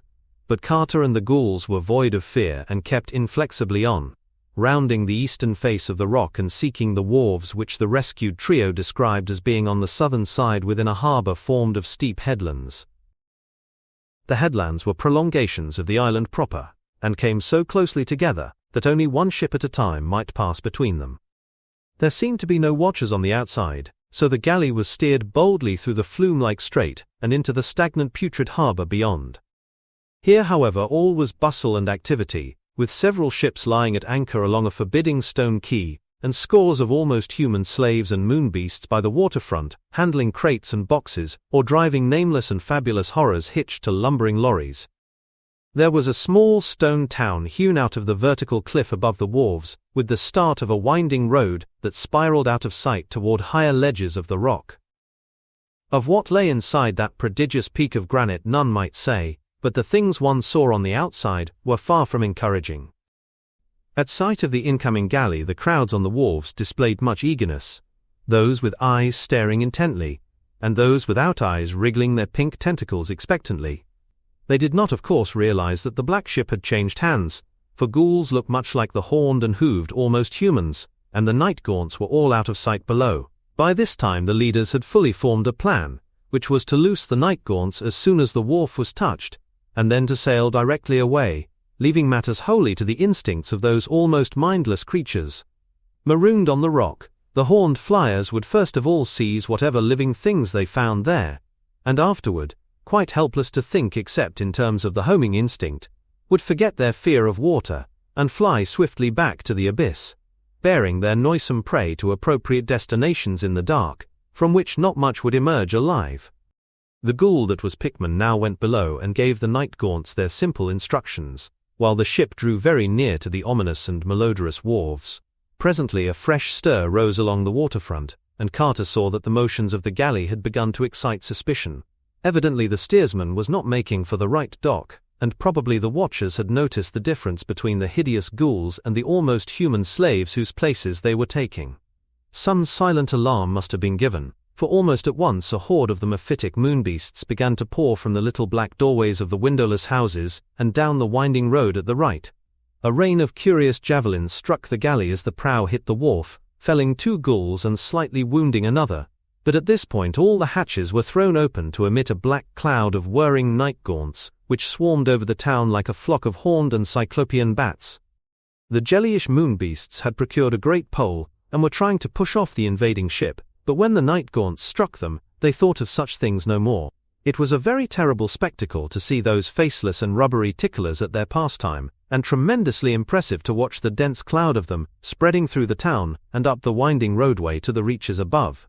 Sometimes a group of the black flutterers would drop a toad-like prisoner from aloft by mistake, and the manner in which the victim would burst was highly offensive to the sight and smell. When the last of the night gaunts had left the galley, the ghoulish leaders gibbered an order of withdrawal, and the rowers pulled quietly out of the harbour between the grey headlands, while still the town was a chaos of battle and conquest. The Pickman ghoul allowed several hours for the night gaunts to make up their rudimentary minds and overcome their fear of flying over the sea, and kept the galley standing about a mile off the jagged rock while he waited, and dressed the wounds of the injured men. Night fell and the grey twilight gave place to the sickly phosphorescence of low clouds, and all the while the leaders watched the high peaks of that accursed rock for signs of the night gaunts' flight. Toward morning a black speck was seen hovering timidly over the topmost pinnacle, and shortly afterward the speck had become a swarm. Just before daybreak the swarm seemed to scatter, and within a quarter of an hour it had vanished wholly in the distance toward the northeast. Once or twice, something seemed to fall from the thinning swarm into the sea, but Carter did not worry, since he knew from observation that the toad-like moon beasts cannot swim. At length, when the ghouls were satisfied that all the night gaunts had left for Sarkemand and the great abyss with their doomed burdens, the galley put back into the harbour betwixt the grey headlands, and all the hideous company landed and roamed curiously over that denuded rock with its towers and eyries and fortresses chiselled from the solid stone. Frightful were the secrets uncovered in those evil and windowless crypts, for the remnants of unfinished pastimes were many, and in various stages of departure from their primal state. Carter put out of the way certain things which were after a fashion alive, and fled precipitately from a few other things about which he could not be very positive. The stench-filled houses were furnished mostly with grotesque stools and benches carven from moon trees, and were painted inside with nameless and frantic designs. Countless weapons, implements and ornaments lay about, including some large idols of solid ruby depicting singular beings not found on the earth. These latter did not, despite their material, invite either appropriation or long inspection, and Carter took the trouble to hammer 5 of them into very small pieces. The scattered spears and javelins he collected, and with Pickman's approval distributed among the ghouls. Such devices were new to the dog-like lopers, but their relative simplicity made them easy to master, after a few concise hints. The upper parts of the rock held more temples than private homes, and in numerous hewn chambers were found terrible carven altars, and doubtfully stained fonts and shrines for the worship of things more monstrous than the wild gods atop Kadath. From the rear of one great temple stretched a low black passage which Carter followed far into the rock with a torch, till he came to a lightless domed hall of vast proportions, whose vaultings were covered with demoniac carvings, and in whose centre yawned a foul and bottomless well like that in the hideous monastery of Leng, where broods alone the high priest not to be described. On the distant shadowy side, beyond the noisome well, he thought he discerned a small door of strangely wrought bronze, but for some reason he felt an unaccountable dread of opening it, or even approaching it, and hastened back through the cavern to his unlovely allies, as they shambled about, with an ease and abandon he could scarcely feel. The ghouls had observed the unfinished pastimes of the moon beasts, and had profited in their fashion. They had also found a hogshead of potent moon wine, and were rolling it down to the wharves for removal and later use in diplomatic dealings, though the rescued trio, remembering its effect on them in Dilith Leen, had warned their company to taste none of it.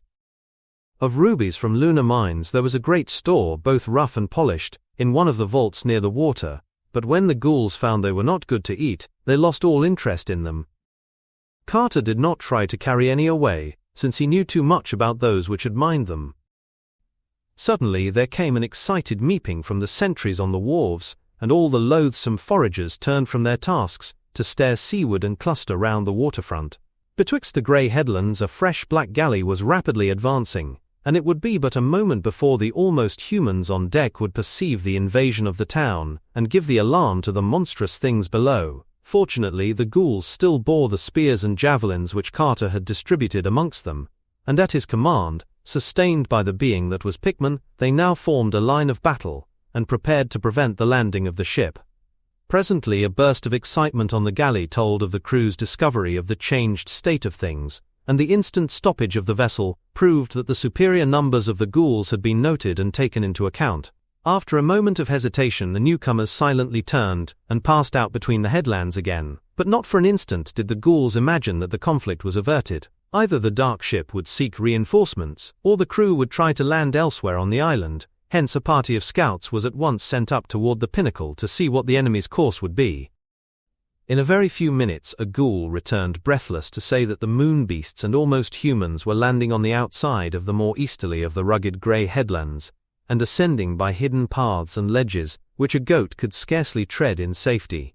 Almost immediately afterward the galley was sighted again through the flume-like strait, but only for a second. Then, a few moments later, a second messenger panted down from aloft to say that another party was landing on the other headland, both being much more numerous than the size of the galley would seem to allow for. The ship itself, moving slowly with only one sparsely manned tier of oars, soon hove in sight betwixt the cliffs, and lay to in the fetid harbour as if to watch the coming fray and stand by for any possible use. By this time Carter and Pickman had divided the ghouls into 3 parties, one to meet each of the 2 invading columns, and one to remain in the town. The first two at once scrambled up the rocks in their respective directions, while the third was subdivided into a land party and a sea party.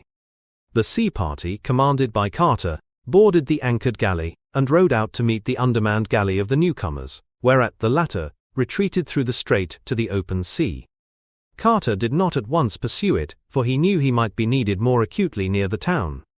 Meanwhile, the frightful detachments of the moon beasts and almost humans had lumbered up to the top of the headlands and were shockingly silhouetted on either side against the grey twilight sky. The thin hellish flutes of the invaders had now begun to whine, and the general effect of those hybrid, half-amorphous processions was as nauseating as the actual odour given off by the toad-like lunar blasphemies. Then the two parties of the ghouls swarmed into sight and joined the silhouetted panorama. Javelins began to fly from both sides, and the swelling meeps of the ghouls and the bestial howls of the almost humans gradually joined the hellish whine of the flutes to form a frantic and indescribable chaos of diamond cacophony. Now and then bodies fell from the narrow ridges of the headlands into the sea outside, or the harbour inside, in the latter case being sucked quickly under by certain submarine lurkers whose presence was indicated only by prodigious bubbles.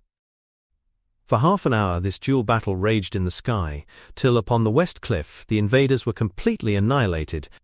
On the east cliff, however, where the leader of the moonbeast party appeared to be present, the ghouls had not fared so well, and were slowly retreating to the slopes of the pinnacle proper. Pickman had quickly ordered reinforcements for this front from the party in the town, and these had helped greatly in the earlier stages of the combat. Then, when the western battle was over, the victorious survivors hastened across to the aid of their hard-pressed fellows, turning the tide and forcing the invaders back again along the narrow ridge of the headland. The almost humans were by this time all slain, but the last of the toad-like horrors fought desperately, with the great spears clutched in their powerful and disgusting paws. The time for javelins was now nearly past, and the fight became a hand-to-hand contest of what few spearmen could meet upon that narrow ridge. As fury and recklessness increased, the number falling into the sea became very great. Those striking the harbour met nameless extinction from the unseen bubblers, but of those striking the open sea, some were able to swim to the foot of the cliffs and land on tidal rocks, while the hovering galley of the enemy rescued several moon beasts. The cliffs were unscalable, except where the monsters had debarked, so that none of the ghouls on the rocks could rejoin their battle line. Some were killed by javelins from the hostile galley, or from the moonbeasts above, but a few survived to be rescued. When the security of the land parties seemed assured, Carter's galley sallied forth between the headlands, and drove the hostile ship far out to sea, pausing to rescue such ghouls as were on the rocks, or still swimming in the ocean. Several moonbeasts washed on rocks or reefs were speedily put out of the way. Finally, the moonbeast galley being safely in the distance, and the invading land army concentrated in one place, Carter landed a considerable force on the eastern headland in the enemy's rear. After which the fight was short-lived indeed. Attacked from both sides, the noisome flounders were rapidly cut to pieces or pushed into the sea, till by evening the ghoulish chiefs agreed that the island was again clear of them. The hostile galley meanwhile had disappeared, and it was decided that the evil jagged rock had better be evacuated before any overwhelming horde of lunar horrors might be assembled and brought against the victors. So by night Pickman and Carter assembled all the ghouls and counted them with care, finding that over a fourth had been lost in the day's battles. The wounded were placed on bunks in the galley, for Pickman always discouraged the old ghoulish custom of killing and eating one's own wounded, and the able-bodied troops were assigned to the oars or to such other places as they might most usefully fill. Under the low phosphorescent clouds of night the galley sailed, and Carter was not sorry to be departing from the island of unwholesome secrets, whose lightless domed hall with its bottomless well and repellent bronze door lingered restlessly in his fancy. Dawn found the ship in sight of Sarkaman's ruined quays of basalt, where a few night-gaunt sentries still waited, squatting like black-horned gargoyles on the broken columns and crumbling sphinxes of that fearful city, which lived and died before the years of man. The ghouls made camp amongst the fallen stones of Sarkamand, dispatching a messenger for enough night-gaunts to serve them as steeds. Pickman and the other chiefs were effusive in their gratitude for the aid Carter had lent them. Carter now began to feel that his plans were indeed maturing well, and that he would be able to command the help of these fearsome allies, not only in quitting this part of dreamland, but in pursuing his ultimate quest for the gods atop unknown Kadath, and the marvelous sunset city they so strangely withheld from his slumbers. Accordingly he spoke of these things to the ghoulish leaders, telling what he knew of the cold waste wherein Kadath stands, and of the monstrous Shantax and the mountains carven into double-headed images which guard it. He spoke of the fear of Shantax for night gaunts, and of how the vast hippocephalic birds fly screaming from the black burrows high up on the gaunt grey peaks that divide Inquinoc from hateful Leng. He spoke too of the things he had learned concerning night gaunts from the frescoes in the windowless monastery of the high priest not to be described, how even the great ones fear them, and how their ruler is not the crawling chaos Nyarlathotep at all, but hoary and immemorial Nodens, lord of the great abyss. All these things Carter gibbered to the assembled ghouls, and presently outlined that request which he had in mind, and which he did not think extravagant considering the services he had so lately rendered the rubbery dog-like lopers. He wished very much, he said, for the services of enough night gaunts to bear him safely through the air past the realm of Shantax and carven mountains, and up into the cold waste beyond the returning tracks of any other mortal. He desired to fly to the onyx castle atop unknown Kadath in the cold waste, to plead with the great ones for the sunset city they denied him, and felt sure that the night gaunts could take him thither without trouble, high above the perils of the plain, and over the hideous double heads of those carven sentinel mountains that squat eternally in the grey dusk. For the horned and faceless creatures there could be no danger from aught of earth, since the great ones themselves dread them. And even were unexpected things to come from the other gods, who are prone to oversee the affairs of earth's milder gods, the night gaunts need not fear. For the outer hells are indifferent matters to such silent and slippery flyers as own not Nyarlathotep for their master, but bow only to potent and archaic Nodens. A flock of 10 or 15 night gaunts, Carter gibbered, would surely be enough to keep any combination of Shantax at a distance, though perhaps it might be well to have some ghouls in the party to manage the creatures, their ways being better known to their ghoulish allies than to men. The party could land him at some convenient point within whatever walls that fabulous onyx citadel might have, waiting in the shadows for his return or his signal, whilst he ventured inside the castle to give prayer to the gods of earth. If any ghouls chose to escort him into the throne room of the Great Ones, he would be thankful, for their presence would add weight and importance to his plea. He would not, however, insist upon this, but merely wished transportation to and from the castle atop unknown Kadath, the final journey being either to the marvelous sunset city itself, in case the gods proved favorable, or back to the earthward gate of deeper slumber in the enchanted wood in case his prayers were fruitless. Whilst Carter was speaking, all the ghouls listened with great attention, and as the moments advanced, the sky became black with clouds of those night gaunts for which messengers had been sent. The winged horrors settled in a semicircle around the ghoulish army, waiting respectfully, as the dog-like chieftains considered the wish of the earthly traveller. The ghoul that was Pickman gibbered gravely with its fellows, and in the end Carter was offered far more than he had at most expected. As he had aided the ghouls in their conquest of the moonbeasts, so would they aid him in his daring voyage to realms whence none had ever returned, lending him not merely a few of their allied night gaunts, but their entire army as then encamped, veteran fighting ghouls and newly assembled night gaunts alike, save only a small garrison for the captured Black Galley, and such spoils as had come from the jagged rock in the sea. They would set out through the air whenever he might wish, and once arrived on Kadath a suitable train of ghouls would attend him in state as he placed his petition before Earth's gods in their onyx castle.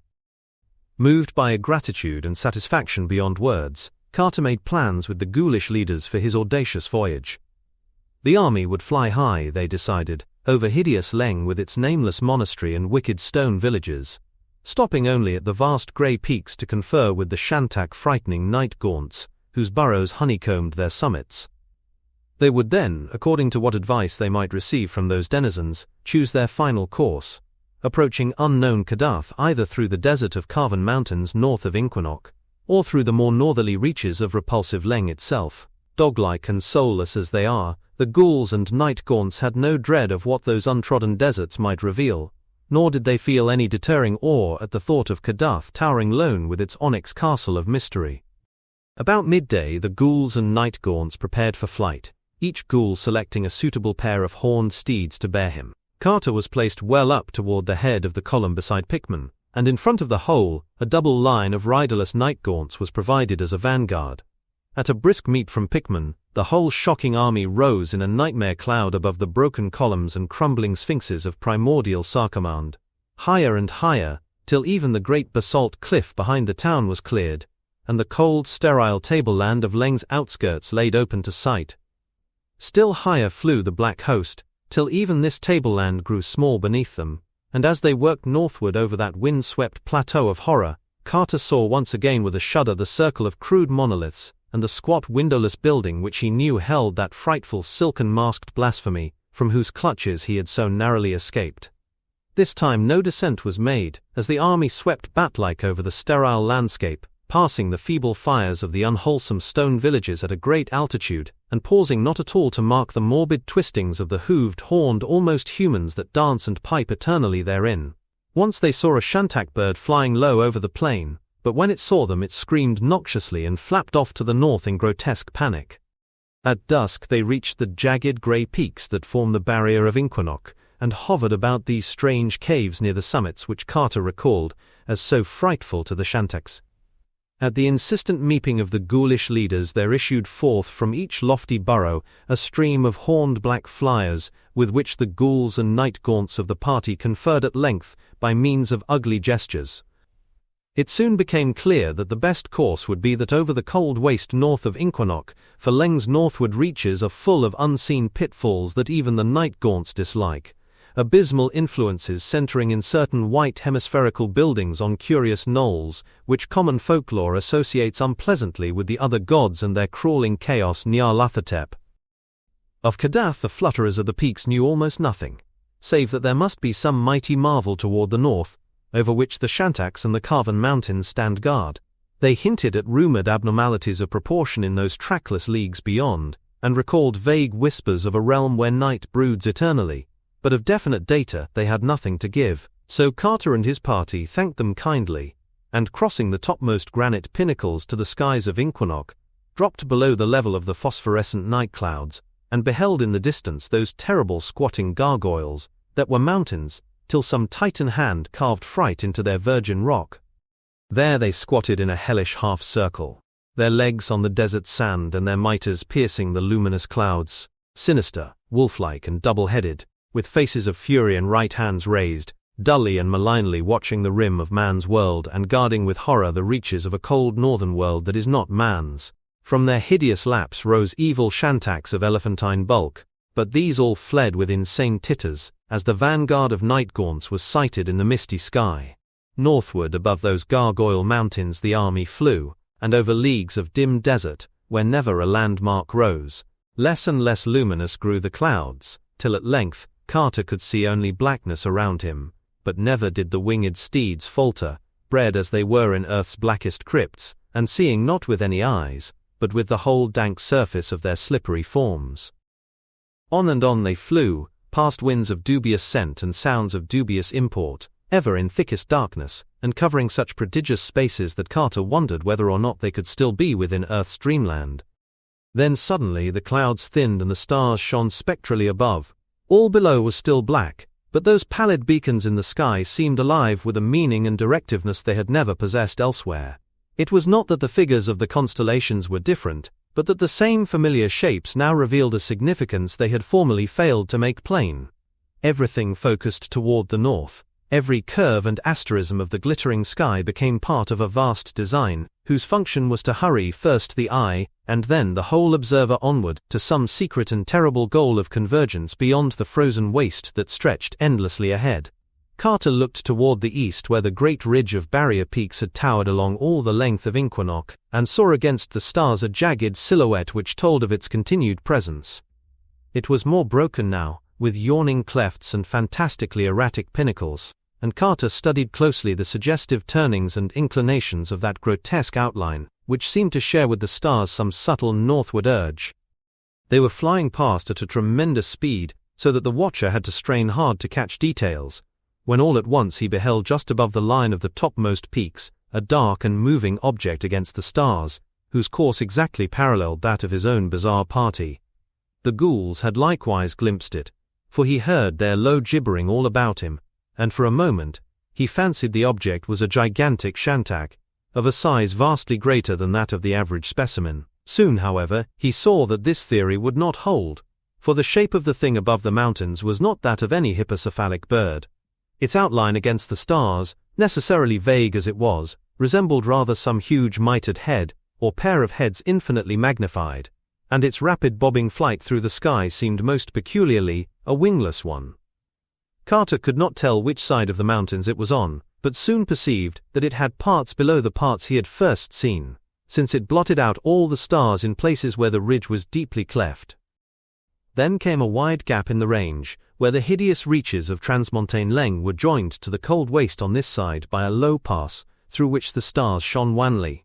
Carter watched this gap with intense care, knowing that he might see outlined against the sky beyond it the lower parts of the vast thing that flew undulantly above the pinnacles. The object had now floated ahead a trifle, and every eye of the party was fixed on the rift where it would presently appear in full-length silhouette. Gradually the huge thing above the peaks neared the gap, slightly slackening its speed as if conscious of having outdistanced the ghoulish army. For another minute suspense was keen, and then the brief instant of full silhouette and revelation came, bringing to the lips of the ghouls an awed and half-choked meep of cosmic fear, and to the soul of the traveler a chill that has never wholly left it. For the mammoth bobbing shape that overtopped the ridge was only a head, a mitred double head, and below it in terrible vastness loped the frightful swollen body that bore it, the mountain-high monstrosity that walked in stealth and silence, the hyena-like distortion of a giant anthropoid shape that trotted blackly against the sky, its repulsive pair of cone-capped heads reaching halfway to the zenith. Carter did not lose consciousness, or even scream aloud, for he was an old dreamer, but he looked behind him in horror, and shuddered when he saw that there were other monstrous heads silhouetted above the level of the peaks, bobbing along stealthily after the first one. And straight in the rear were three of the mighty mountain shapes, seen full against the southern stars, tiptoeing wolf-like and lumberingly, their tall mitres nodding thousands of feet in the air. The carven mountains, then, had not stayed squatting in that rigid semicircle north of Inquinoc with right hands uplifted. They had duties to perform, and were not remiss, but it was horrible that they never spoke, and never even made a sound in walking. Meanwhile the ghoul that was Pickman had glibbered an order to the night gaunts, and the whole army soared higher into the air. Up toward the stars the grotesque column shot, till nothing stood out any longer against the sky, neither the grey granite ridge that was still, nor the carven mitred mountains that walked. All was blackness beneath as the fluttering legions surged northward amidst rushing winds and invisible laughter in the ether, and never a shantak or less mentionable entity rose from the haunted wastes to pursue them. The farther they went, the faster they flew, till soon their dizzying speed seemed to pass that of a rifle ball and approach that of a planet in its orbit. Carter wondered how with such speed the earth could still stretch beneath them, but knew that in the land of dream dimensions have strange properties. That they were in a realm of eternal night he felt certain, and he fancied that the constellations overhead had subtly emphasized their northward focus, gathering themselves up as it were to cast the flying army into the void of the boreal pole, as the folds of a bag are gathered up to cast out the last bits of substance therein. Then he noticed with terror that the wings of the night gaunts were not flapping any more. The horned and faceless steeds had folded their membranous appendages, and were resting quite passive in the chaos of wind that whirled and chuckled as it bore them on. A force not of earth had seized on the army, and ghouls and night gaunts alike were powerless before a current which pulled madly and relentlessly into the north whence no mortal had ever returned. At length a lone pallid light was seen on the skyline ahead, thereafter rising steadily as they approached, and having beneath it a black mass that blotted out the stars. Carter saw that it must be some beacon on a mountain, for only a mountain could rise so vast as seen from so prodigious a height in the air. Higher and higher rose the light and the blackness beneath it, till half the northern sky was obscured by the rugged conical mass. Lofty as the army was, that pale and sinister beacon rose above it, towering monstrous over all peaks and concernments of earth, and tasting the atomless ether where the cryptical moon and the mad planets reel. No mountain known of man was that which loomed before them. The high clouds far below were but a fringe for its foothills. The groping dizziness of topmost air was but a girdle for its loins. Scornful and spectral climbed that bridge betwixt earth and heaven, black in eternal night, and crowned with a pescent of unknown stars whose awful and significant outline grew every moment clearer. Ghouls meeped in wonder as they saw it, and Carter shivered in fear, lest all the hurtling army be dashed to pieces on the unyielding onyx of that cyclopean cliff. Higher and higher rose the light, till it mingled with the loftiest orbs of the zenith, and winked down at the flyers with lurid mockery. All the north beneath it was blackness now, dread stony blackness from infinite depths to infinite heights, with only that pale winking beacon perched unreachably at the top of all vision. Carter studied the light more closely, and saw at last what lines its inky background made against the stars. There were towers on that Titan mountaintop, horrible domed towers in noxious and incalculable tiers and clusters beyond any dreamable workmanship of man, battlements and terraces of wonder and menace, all limbed tiny and black and distant against the starry Pschent that glowed malevolently at the uppermost rim of sight. Capping that most measureless of mountains was a castle beyond all mortal thought, and in it glowed the demon light.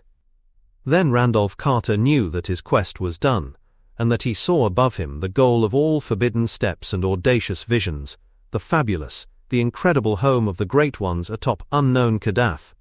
Even as he realized this thing, Carter noticed a change in the course of the helplessly wind-sucked party. They were rising abruptly now, and it was plain that the focus of their flight was the onyx castle where the pale light shone. So close was the great black mountain that its sides sped by them dizzily as they shot upward, and in the darkness they could discern nothing upon it. Vaster and vaster loomed the tenebrous towers of the nighted castle above, and Carter could see that it was well-nigh blasphemous in its immensity. Well might its stones have been quarried by nameless workmen in that horrible gulf rent out of the rock in the hill pass north of Inquinoc, for such was its size that a man on its threshold stood even as air out on the steps of Earth's loftiest fortress. The Pschent of unknown stars above the myriad-domed turrets glowed with a sallow, sickly flare, so that a kind of twilight hung about the murky walls of slippery onyx. The pallid beacon was now seen to be a single shining window high up in one of the loftiest towers, and as the helpless army neared the top of the mountain, Carter thought he detected unpleasant shadows flitting across the feebly luminous expanse. It was a strangely arched window of a design wholly alien to Earth. The solid rock now gave place to the giant foundations of the monstrous castle, and it seemed that the speed of the party was somewhat abated. Vast walls shot up, and there was a glimpse of a great gate through which the voyagers were swept. All was night in the Titan courtyard, and then came the deeper blackness of inmost things, as a huge, arched portal engulfed the column.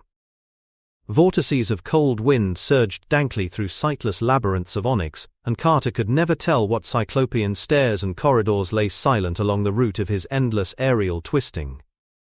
Always upward led the terrible plunge in darkness, and never a sound, touch, or glimpse broke the dense pall of mystery.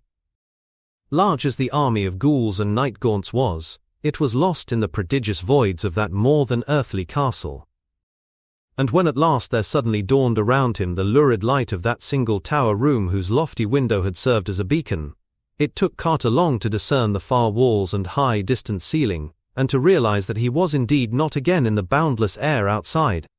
Randolph Carter had hoped to come into the throne room of the Great Ones with poise and dignity, flanked and followed by impressive lines of ghouls in ceremonial order, and offering his prayer as a free and potent master among dreamers.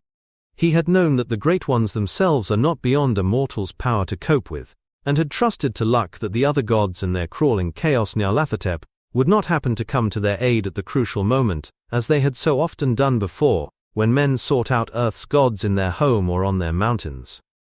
And with his hideous escort he had half hoped to defy even the other gods if need were, knowing as he did that ghouls have no masters, and that night-gaunts own not Nyarlathotep, but only archaic Nodens for their lord. But now he saw that supernal Kadath in its cold waste is indeed girt with dark wonders and nameless sentinels, and that the other gods are of a surety vigilant in guarding the mild, feeble gods of earth. Void as they are of lordship over ghouls and night-gaunts, the mindless, shapeless blasphemies of outer space can yet control them when they must, so that it was not in state as a free and potent master of dreamers that Randolph Carter came into the Great Ones' throne room with his ghouls. Swept and herded by nightmare tempests from the stars, and dogged by unseen horrors of the northern waste, all that army floated captive and helpless in the lurid light, dropping numbly to the onyx floor when by some voiceless order the winds of fright dissolved. Before no golden dais had Randolph Carter come, nor was there any august circle of crowned and haloed beings with narrow eyes, long-lobed ears, thin nose, and pointed chin, whose kinship to the carven face, no and Granach might stamp them as those to whom a dreamer might pray. Save for that one tower room, the onyx castle atop Kadath was dark, and the masters were not there. Carter had come to unknown Kadath in the cold waste, but he had not found the gods. Yet still the lurid light glowed in that one tower room whose size was so little less than that of all outdoors, and whose distant walls and roof were so nearly lost to sight in thin curling mists. Earth's gods were not there, it was true, but of subtler and less visible presences there could be no lack. Where the mild gods are absent, the other gods are not unrepresented, and certainly, the onyx castle of castles was far from tenantless. In what outrageous form or forms terror would next reveal itself, Carter could by no means imagine. He felt that his visit had been expected, and wondered how close a watch had all along been kept upon him by the crawling chaos Nyarlathotep. It is Nyarlathotep, horror of infinite shapes and dread soul and messenger of the other gods, that the fungus moon beasts serve, and Carter thought of the black galley that had vanished when the tide of battle turned against the toad-like abnormalities on the jagged rock in the sea. Reflecting upon these things, he was staggering to his feet in the midst of his nightmare company, when there rang without warning through that pale litten and limitless chamber the hideous blast of a demon trumpet. 3 times pealed that frightful brazen scream, and when the echoes of the third blast had died chucklingly away, Randolph Carter saw that he was alone. Whither, why and how the ghouls and night gaunts had been snatched from sight was not for him to divine. He knew only that he was suddenly alone, and that whatever unseen powers lurked mockingly around him were no powers of Earth's friendly dreamland. Presently, from the chamber's uttermost reaches, a new sound came. This too was a rhythmic trumpeting, but of a kind far removed from the 3 raucous blasts which had dissolved his goodly cohorts. In this low fanfare echoed all the wonder and melody of ethereal dream, exotic vistas of unimagined loveliness floating from each strange chord and subtly alien cadence. Odors of incense came to match the golden notes, and overhead a great light dawned, its colors changing in cycles unknown to Earth's spectrum, and following the song of the trumpets in weird symphonic harmonies. Torches flared in the distance, and the beat of drums throbbed nearer amidst waves of tense expectancy. Out of the thinning mists and the cloud of strange incenses filed twin columns of giant black slaves with loincloths of iridescent silk. Upon their heads were strapped vast helmet-like torches of glittering metal, from which the fragrance of obscure balsams spread in fumous spirals. In their right hands were crystal wands whose tips were carven into leering chimeras, while their left hands grasped long thin silver trumpets which they blew in turn. Armlets and anklets of gold they had, and between each pair of anklets stretched a golden chain that held its wearer to a sober gait. That they were true black men of Earth's dreamland was at once apparent, but it seemed less likely that their rites and costumes were holy things of our Earth. 10 feet from Carter the columns stopped, and as they did so each trumpet flew abruptly to its bearer's thick lips. Wild and ecstatic was the blast that followed, and wilder still the cry that chorused just after from dark throats, somehow made shrill by strange artifice. Then down the wide lane betwixt the 2 columns, a lone figure strode, a tall, slim figure with the young face of an antique pharaoh, gay with prismatic robes, and crowned with a golden pschent that glowed with inherent light. Close up to Carter strode that regal figure, whose proud carriage and smart features had in them the fascination of a dark god or fallen archangel, and around whose eyes there lurked the languid sparkle of capricious humor. It spoke, and in its mellow tones there rippled the wild music of Lethian streams. "Randolph Carter," said the voice, "you have come to see the great ones whom it is unlawful for men to see. Watchers have spoken of this thing, and the other gods have grunted, as they rolled and tumbled mindlessly to the sound of thin flutes in the black ultimate void, where broods the daemon sultan, whose name no lips dare speak aloud. When Barzai the Wise climbed Hathig-Kla to see the great ones dance and howl above the clouds in the moonlight, he never returned. The other gods were there, and they did what was expected. Zenig of Afarat sought to reach unknown Kadath in the cold waste, and his skull is now set in a ring on the little finger of one whom I need not name. But you, Randolph Carter, have braved all things of Earth's dreamland, and burn still with the flame of quest. You came not as one curious, but as one seeking his due, nor have you failed ever in reverence toward the mild gods of Earth. Yet have these gods kept you from the marvelous sunset city of your dreams, and wholly through their own small covetousness. For verily, they craved the weird loveliness of that which your fancy had fashioned, and vowed that henceforward no other spot should be their abode. They are gone from their castle on unknown Kadath, to dwell in your marvelous city. All through its palaces of veined marble they revel by day, and when the sun sets they go out in the perfumed gardens, and watch the golden glory on temples and colonnades, arched bridges and silver-basined fountains, and wide streets with blossom-laden urns and ivory statues in gleaming rows. And when night comes they climb tall terraces in the dew, and sit on carved benches of porphyry scanning the stars, or lean over pale balustrades to gaze at the town's steep northward slopes, where one by one the little windows in old peaked gables shine softly out with the calm yellow light of homely candles. The gods love your marvelous city, and walk no more in the ways of the gods. They have forgotten the high places of earth, and the mountains that knew their youth. The earth has no longer any gods that are gods, and only the other ones from outer space hold sway on unremembered Kadath. Far away in a valley of your own childhood, Randolph Carter, play the heedless great ones. You have dreamed too well, O wise arch-dreamer, for you have drawn dreams' gods away from the world of all men's visions, to that which is wholly yours. Having built out of your boyhood small fancies, a city more lovely than all the phantoms that have gone before. It is not well that earth's gods leave their thrones for the spider to spin on, and their realm for the others to sway in the dark manner of others. Fain would the powers from outside bring chaos and horror to you, Randolph Carter, who are the cause of their upsetting, but that they know it is by you alone that the gods may be sent back to their world. In that half-waking dreamland which is yours, no power of uttermost night may pursue, and only you can send the selfish great ones gently out of your marvelous sunset city, back through the northern twilight to their wonted place atop unknown Kadath in the cold waste.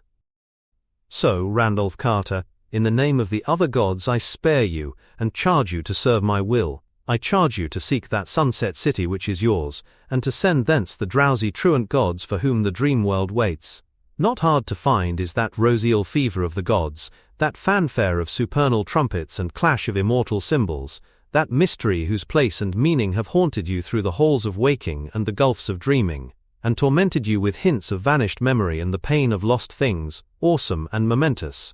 Not hard to find is that symbol and relic of your days of wonder, for truly it is but the stable and eternal gem wherein all that wonder sparkles crystallized to light your evening path.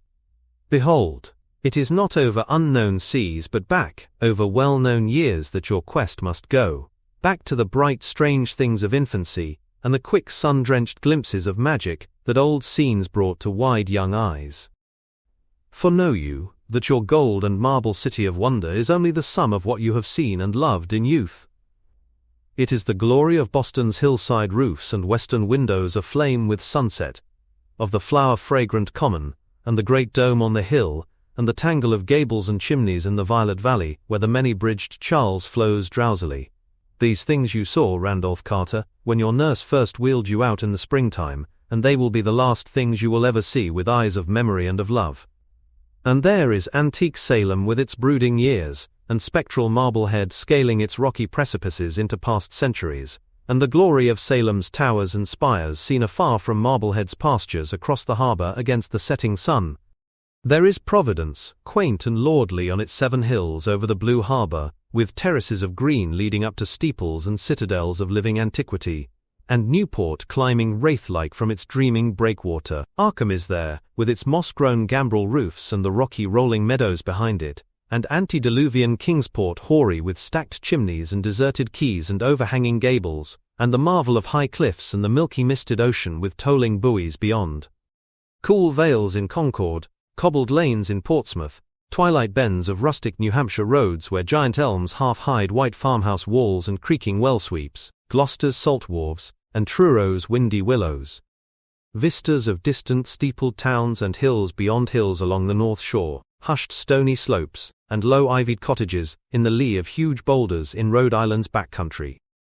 Scent of the sea and fragrance of the fields, spell of the dark woods and joy of the orchards and gardens at dawn. These, Randolph Carter, are your city, for they are yourself. New England bore you, and into your soul she poured a liquid loveliness which cannot die. This loveliness, molded, crystallized and polished by years of memory and dreaming, is your terraced wonder of elusive sunsets, and to find that marble parapet with curious urns and carven rail, and descend at last these endless balustraded steps to the city of broad squares and prismatic fountains, you need only to turn back to the thoughts and visions of your wistful boyhood. Look. Through that window shine the stars of eternal night. Even now they are shining above the scenes you have known and cherished, drinking of their charm that they may shine more lovely over the gardens of dream. There is Antares. He is winking at this moment over the roofs of Tremont Street, and you could see him from your window on Beacon Hill. Out beyond those stars yawn the gulfs from whence my mindless masters have sent me. Some day you too may traverse them, but if you are wise you will beware such folly, for of those mortals who have been and returned, only one preserves a mind unshattered by the pounding, clawing horrors of the void. Terrors and blasphemies gnaw at one another for space, and there is more evil in the lesser ones than in the greater, even as you know from the deeds of those who sought to deliver you into my hands, whilst I myself harbored no wish to shatter you, and would indeed have helped you hither long ago, had I not been elsewhere busy, and certain that you would yourself find the way. Shun then the outer hells, and stick to the calm lovely things of your youth. Seek out your marvelous city, and drive thence the recreant great ones, sending them back gently to those scenes which are of their own youth, and which wait uneasy for their return. Easier even then, the way of dim memory is the way I will prepare for you. See, there comes hither a monstrous shantak, led by a slave who for your peace of mind had best keep invisible. Mount and be ready, there. Yogash the Black will help you on the scaly horror. Steer for that brightest star just south of the zenith. It is Vega, and in 2 hours will be just above the terrace of your sunset city. Steer for it only till you hear a far-off singing in the high ether. Higher than that lurks madness, so rein your shantak when the first note lures. Look then back to earth, and you will see shining the deathless altar flame of Ired-Na from the sacred roof of a temple. That temple is in your desiderate sunset city, so steer for it, before you heed the singing and are lost.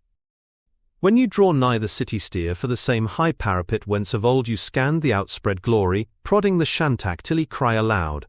That cry the great ones will hear and know as they sit on their perfumed terraces, and there will come upon them such a homesickness, that all of your city's wonders will not console them for the absence of Kadath's grim castle, and the PS chent of eternal stars that crowns it. Then must you land amongst them with the shantak, and let them see and touch that noisome and hippocephalic bird. Meanwhile discoursing to them of unknown Kadath, which you will so lately have left, and telling them how its boundless halls are lovely and unlighted, where of old they used to leap and revel in supernal radiance. And the shantak will talk to them in the manner of shantaks, but it will have no powers of persuasion beyond the recalling of elder days. Over and over must you speak to the wandering great ones of their home and youth, till at last they will weep, and ask to be shown the returning path they have forgotten. Thereat can you loose the waiting shantak, sending him skyward with the homing cry of his kind, hearing which the great ones will prance and jump with antique mirth, and forthwith stride after the loathly bird in the fashion of gods, through the deep gulfs of heaven, to Kadath's familiar towers and domes. Then will the marvelous sunset city be yours to cherish and inhabit forever, and once more will earth's gods rule the dreams of men from their accustomed seat. Go now. The casement is open and the stars await outside. Already your shantak wheezes and titters with impatience.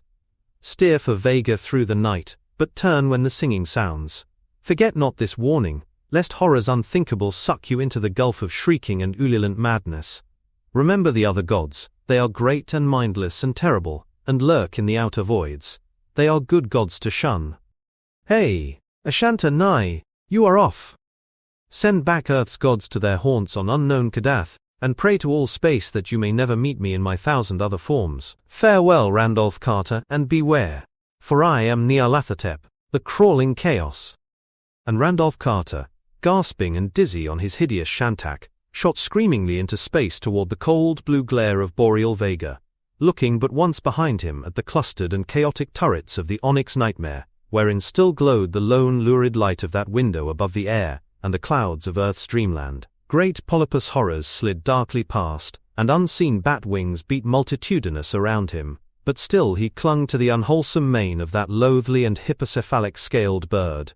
The stars danced mockingly, almost shifting now and then to form pale signs of doom that one might wonder one had not seen and feared before, and ever the winds of nether howled of vague blackness and loneliness beyond the cosmos.